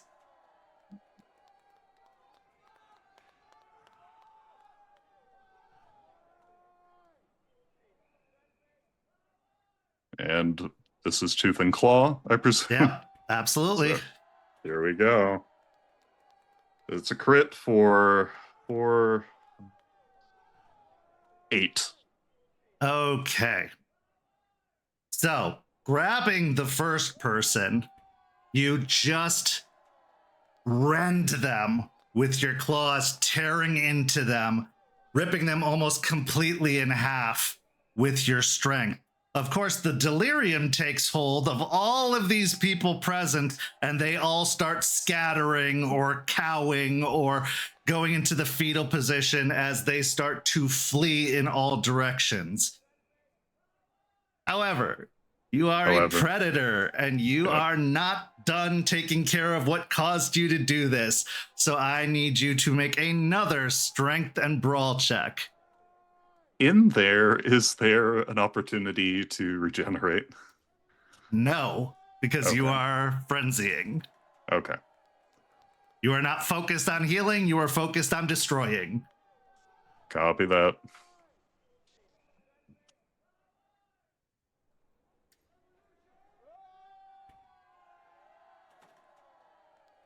Four. Okay. Oh. I would say you managed to knock one of them down, but not enough to do any really serious damage to them yet. Let's transition over to Jace for a minute if we should, because he is sneaking around the back. Jace, I need a dexterity and stealth check. Okay. Did Lupus give you a bonus to stealth? Yes. I don't remember. +2. Thanks. Stealth and survival.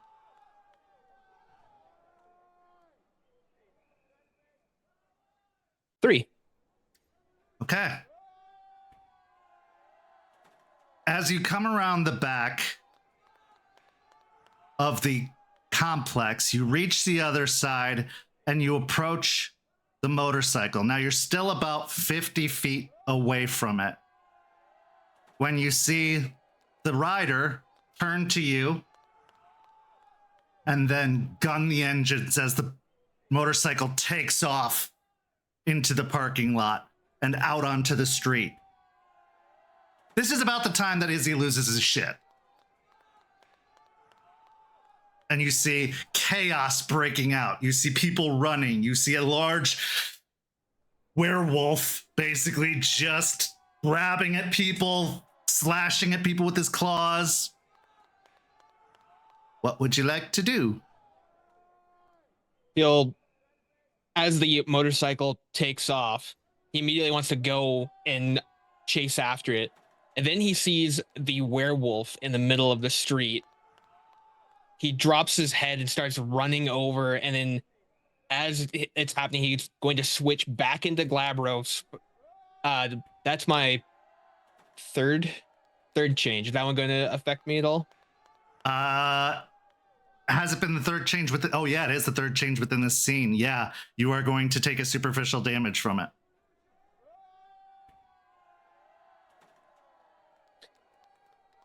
Going to run up as in Glabro, moving past whatever people are running.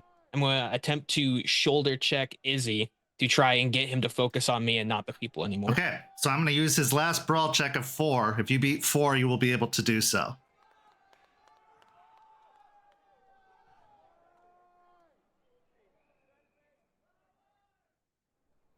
Four with a crit. Okay, since you are both technically attacking and nobody is defending, I'm going to say the tie is an exchange of no damage, but that Izzie is not able to complete his attack on the individual he was going to knock down. So you are able to kind of bump into him, drawing all of his focus to you.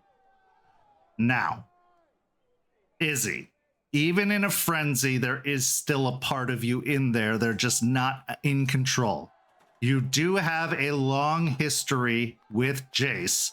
So, Jace, I'm going to let you make either a charisma and persuasion or manipulation and intimidation or manipulation and persuasion, whatever combination of those works you best, to try and calm him down. If he can roll a composure and resolve that is close enough to you, he will be able to stop his frenzy. Okay. I'm gonna do a manipulation and persuasion Okay. after shoulder checking into him, kind of adjusting his focus. We'll look at him like, I need you to regain yourself, Izzy. This isn't you. You're got it. hurting people. You need to stop. Well, you're going to get bonus dice here depending on how well he Oh, I rolls. see. Okay. Well, But I'll just add those to whatever you rolled already. In Glabro, I'm -2 on social, aren't I? it's Manipulation excluded or for. intelligence. Does Glabro not apply to Garu? Oh, Glabro does not apply to Guru. It's dealing with humans. Got it. Cool. We're all running the fuck away, terrified out of their minds right now. Yeah. 5. Okay, Izzy, you can add 2 more dice to your pool. If you beat your current rage, which is 4, you will be out of Krynos. If you tie your current rage, I'll count it too.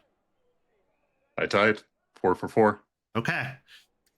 Almost immediately, looking upon the face of your pack mate, your former sepmate from long ago, your current sepmate once more, you feel yourself become aware and drop out of Krynos, going back into Hamid at a 0 rage as you lose the wolf, as what happens when you come out of frenzy. But you are no longer on a rampage. So, there are people still running. The delirium has not worn off. They are freaking out. What do you wish to do? Good. Oh, and there is definitely a dead guy. Gonna pick up the pieces of this dead guy, and then over where the guy on the motorcycle was at, going to head nod over as he's holding these pieces to that spot, and just assess what's going on. But you got to get that body off the street.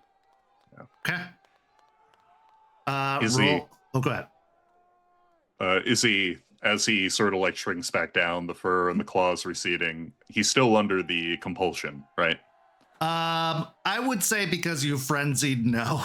Like that gave in to your full animal instincts. You've become aware of yourself again. And honestly, without the wolf, there's nothing to be feral about. That's gone now.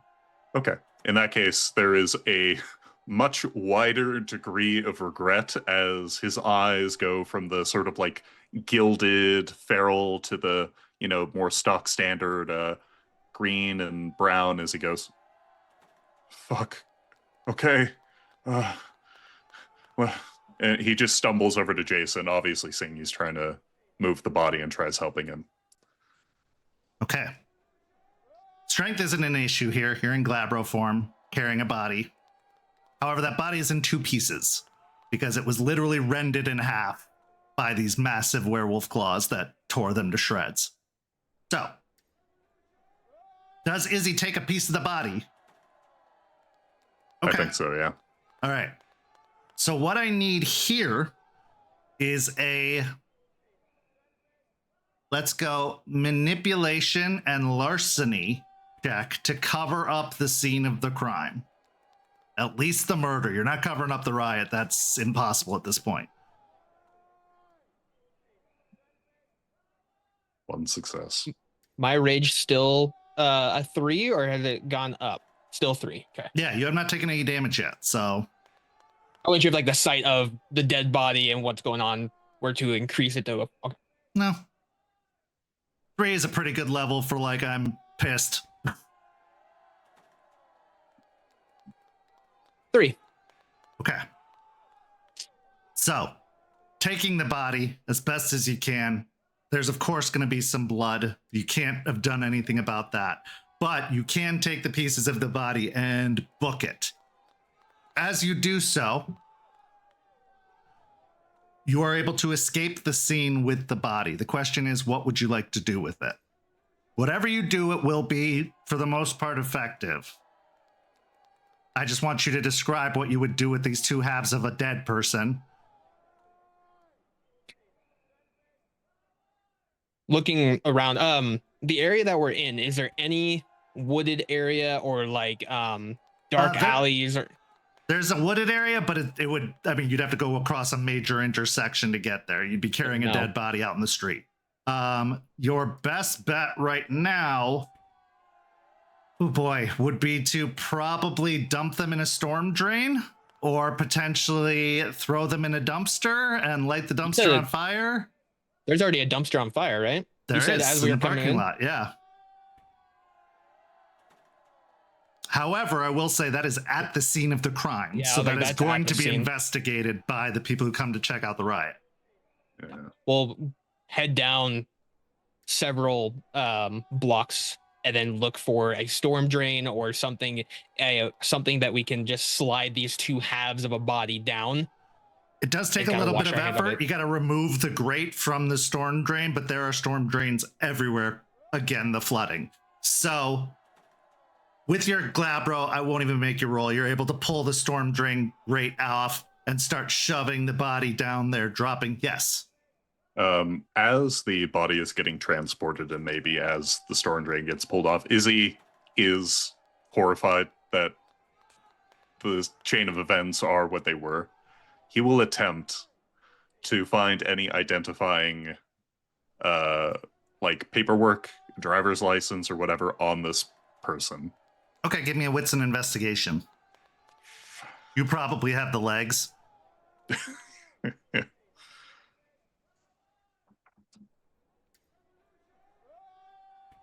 One. No. And I've Easy. seen him doing that to give him an extra die on that. Probably Like- not. You were focused fully on covering That's this fair. up because he failed on the cover up. So your total attention is on covering this up and quick. Shove it down and then try and replace the grate best he can. Look, Izzy, we now have to go.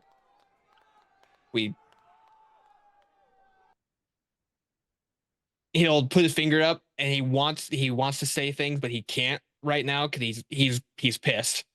And like, just follow me, and he'll start heading back towards the cairn.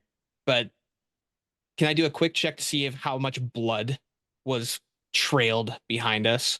Because you succeeded on the cover up check, you did a good job. Your shirt is covered in blood, but you were using it. You almost wrapped it up in your shirt to keep it from leaving a trail. So I will say there's not really a trail leading to the storm drain. Okay. A lot of it is left in the parking lot. Seeing his shirt, he'll reach down real quick, pull off the storm drain, take off his jacket, shirt, shove it down inside. What gross water does lie in there, he's trying to clean up what blood is on him because they're going to be walking back and trying to cover up. Is he covered in blood as well? Yep. I'll have him come over. Clean yourself off, man. Okay. He will try his best. At least his hands are just coated in the shit. Probably the front of his shirt down to his pants and shoes, just the sort of like viscera as he tries to clean himself off in a haze. I will say it takes a little bit of time, but you do. Is there anything else you want to do before departing the scene? His phone's dead, so he can't get a hold of anybody at the moment. Which direction are the cops coming? I'm assuming by this time Oh yeah, they're we'll coming. probably see red and blues. Oh yeah, definitely. They're a few blocks away because you made yourself go away from the scene, but they are arriving at the scene. Yeah. Going to head the opposite direction, and we'll figure out a way to get back home. But we're heading the opposite direction of the police. Okay. So as you head off, something comes into question. Did you leave the scene better than you found it? The answer No. is most definitely no. So both of you are going to take 2 stains against Hoglosk unless you have a conviction that can justify what just happened.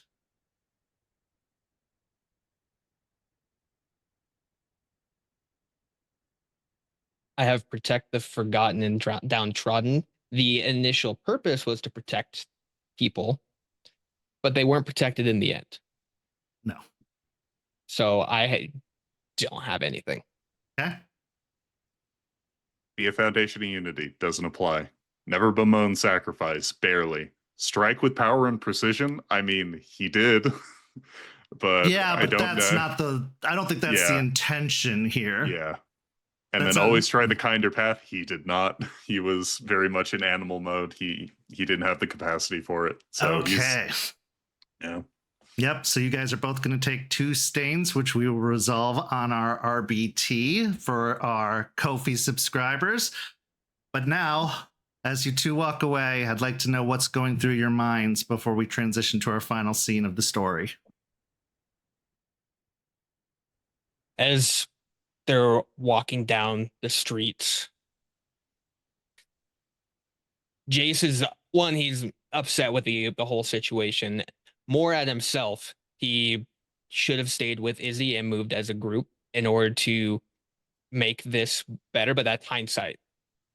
He thought that Izzie could handle this overall situation, and because of what Jace's overall decision was, there's a dead body that is, in a way, directly Jace's fault.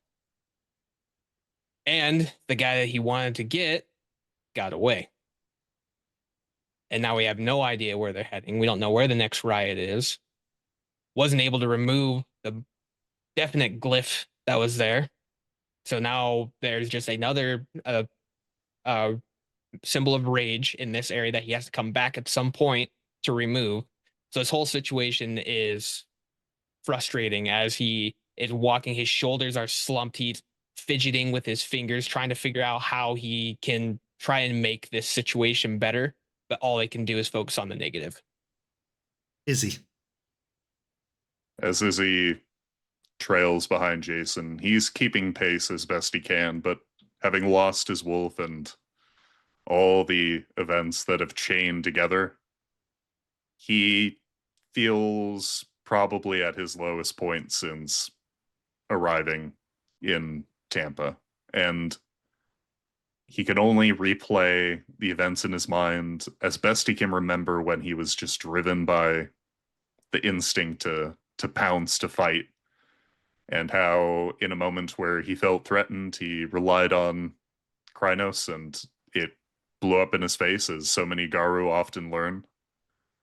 And even as he's dried the blood, he still has the shakes as he recalls the poor schmuck who was the first to die by his hands. Even as he sort of relives the moment, he's thinking, could I have done anything? Could I have just not been there? Could I have been with Jason? He told me to go that way, but I didn't have to go into Krynos. And the laundry list keeps piling and pressing down upon his ego until it starts cracking. With that, we transition to our final scene of tonight's story.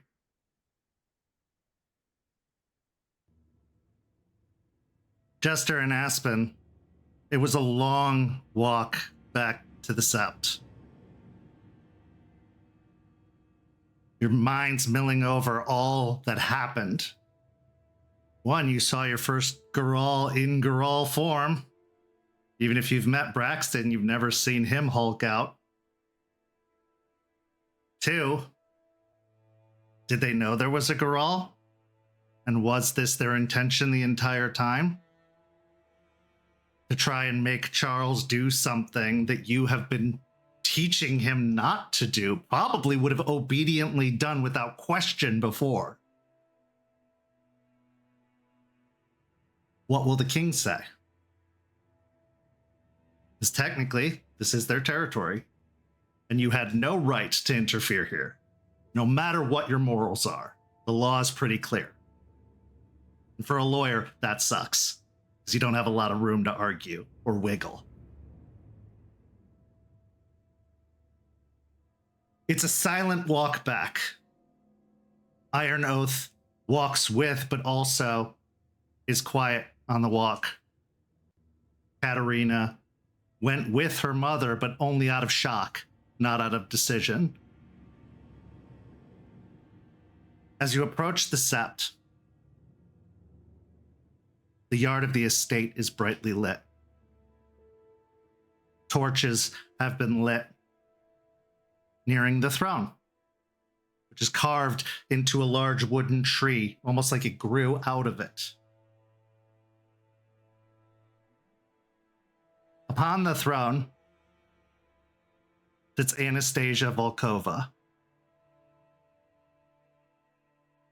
who has, to her right, Victor, to her left, Seraphine. Seraphine calls out in a voice that seems to reverberate through the entire yard. Charles Albrecht, come forward and hear the verdict of your king. Charles looks to both of you, but then just proceeds to move forward. Head held high, because he doesn't feel shame over what he did. He knew it was right and they were wrong. And despite the fact that this is his lineage, this is his legacy, this is everything, if he was going to be king, he would want to be a king that can show mercy.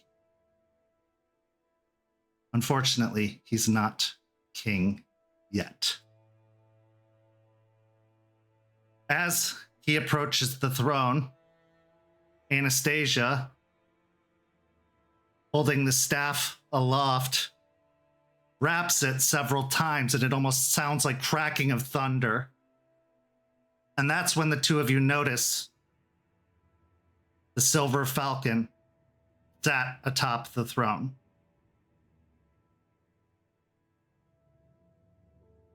I have spoken with His Highness, King Albrecht. I have told him of the deeds that have taken place this very evening, and I have asked for his judgment. We also conferred with our patron. She looks up to the bird, who is just eyes locked on Charles. And the decision has been reached. Charles Albrecht, on behalf of King Jonas Albrecht, you have been renounced from the family Albrecht, and your claim has been given up for the throne. Furthermore, as decided by the king, the leader of our tribe and our nation, and in agreement with Falcon, you are no longer Silver Fang. And with that, she reaches into one of her robe pockets and produces a figurine of a falcon. And then with one squeeze, crumbles it. And Charles, who was walking so proudly up, all of a sudden buckles and drops to a knee as his once silvery hair just becomes a dull gray atop his head. Falcon, perched atop the throne, bats their wings several times before settling. Iron Oath immediately stalks towards the throne and says, "What is this? This is not justice." Anastasia looks to him and says, "You would interfere with the word of our king? You would interfere with the word of our patron?" Are you the only one who talked to the king? How do we know you're speaking the truth? Seraphine says, "I was there." Victor I'll look says, to- "As was I." Oh, where's Brother Varga? The king's word is law.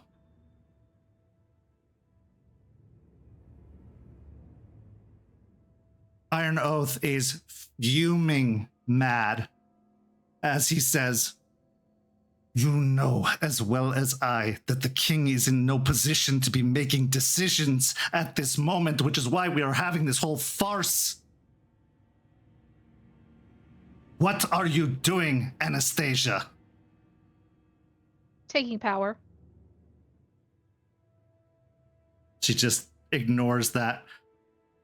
What is best for the tribe and the nation? Bullshit. And Bullshit. That is not right. That is not what is right, best for the nation, and you fucking know it. It's best for you because you're too much of a coward to challenge the king. So you're trying to manipulate all the shit so you can have power. You are not nation, and you have made that abundantly clear. This does not... I never said I wasn't nation. Then you are not the Silverfang, and that also is none of your concern. Silverfangs aren't the only tribes in the nation. This is a all tribe of us have a right matter. to say something. Is it? Is it not? Who becomes king is a nation matter. Then the nation shouldn't have left. The nation is fucking doomed with you. Bring out the king. If it's his edict, have him say it to all. Who are you to make demands? Someone watching an injustice happen right before my eyes. Someone who is also what you take as such a glorious thing, a Silverfang, demanding that the word of the king be heard, if that's what's going to happen. I think we both know, Oathbreaker, you have not wanted to be a Silverfang for a long time. Would you join him? She'll take a few steps forward and she'll look directly at the Falcon. If this is what justice is to the Silverfangs, then gladly.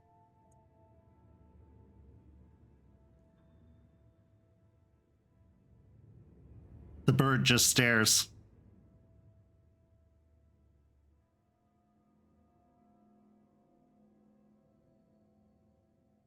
I think you will find. She fishes out of her robes a parchment. Volkov, Iron Oath, doesn't even stop, just walks up and grabs it and opens it up.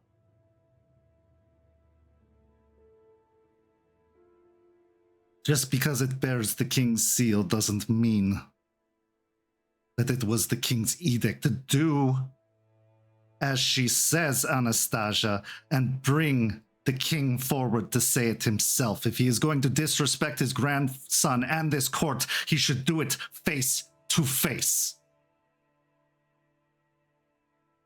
Like the man he once was.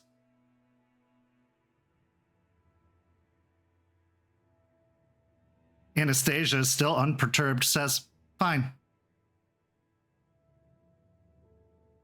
Elias, fetch the king."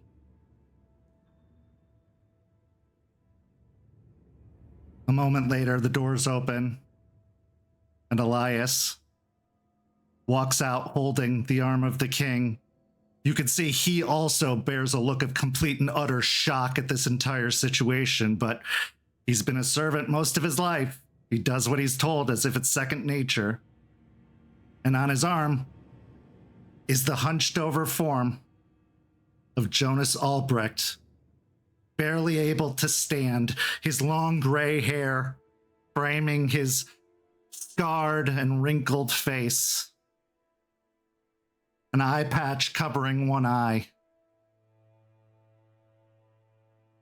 He almost limps his way forward, and Anastasia stands up, removing herself from the throne and gesturing to it. And as Albrecht finds his way to the throne and sits down upon it,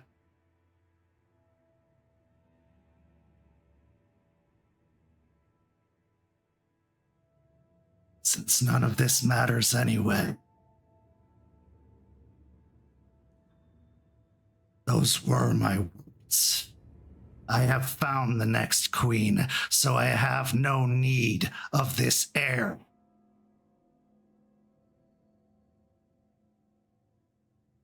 As for Falcon, it was his choice, not mine.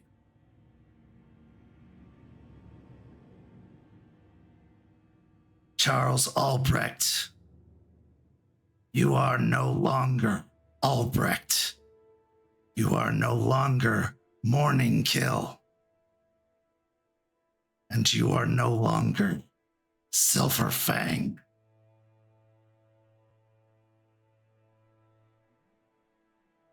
His dull eye looks to you, Aspen. Is that to your liking, Oathbreaker?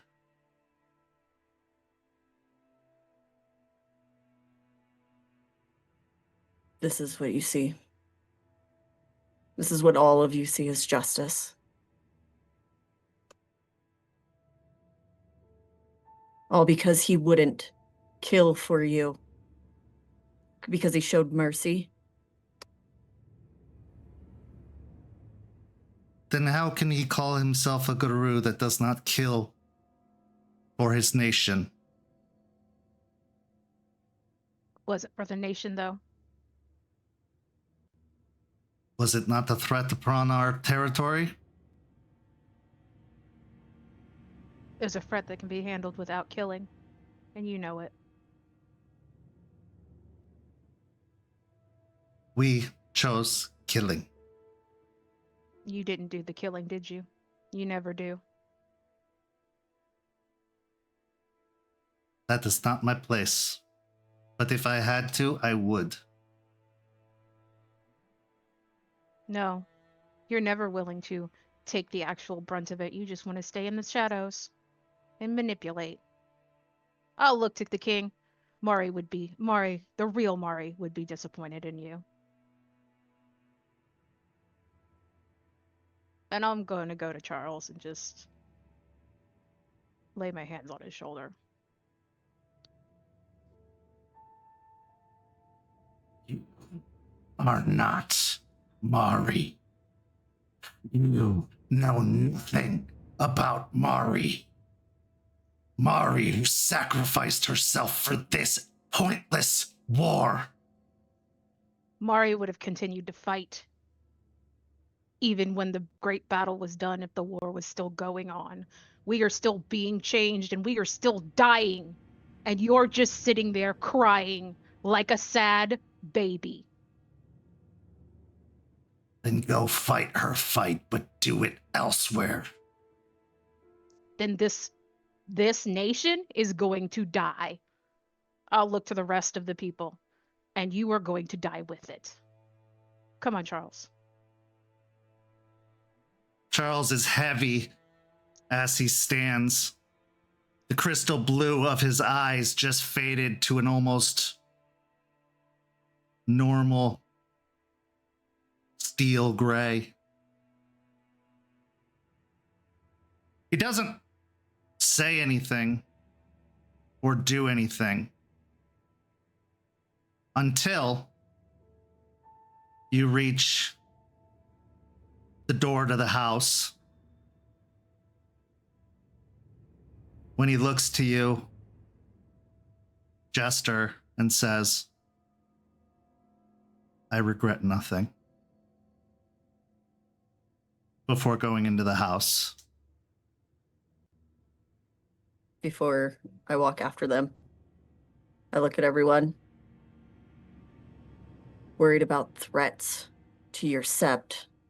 Look within, and I look directly at Anastasia.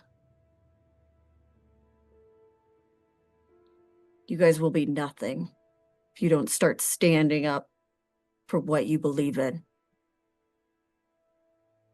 And she goes to say something else, but then she looks at Artie. And then she looks to Tomas. And she stops. But that's for you to find out.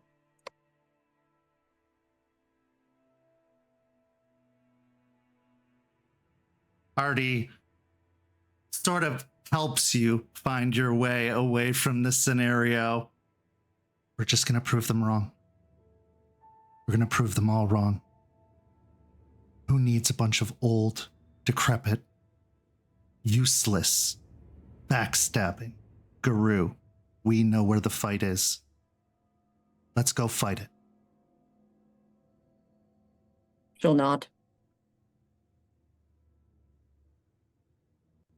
Brother Varga watches you leave, and you can see that his face looks pale and skeletal, almost like death itself has washed over him. But he gives you a nod. I nod back. Etiquette requires that as you are guests, despite this affair, you are allowed to remain. And you still have an audience with the king, as afforded you by Artie. Whether you use that or not is up to you. So you will not be cast out on your asses this evening, but you will spend at least one more night in Charles Albrecht's childhood home. A home that once belonged to those he considered family. A home that once was the pinnacle of the greatness of the nation. But really, it's just a building. This is where our story comes to a close this evening. Thank you so much to these amazing players. Thank you to everybody watching at home. Go follow St. Pete by Night on all of that social media you see listed down below. And go join our community by hopping in the Discord or sign up for our Ko-fi to support this channel, this program, and this community. For these amazing players, I'm Kent. Thank you so much for watching, and we'll see you next time.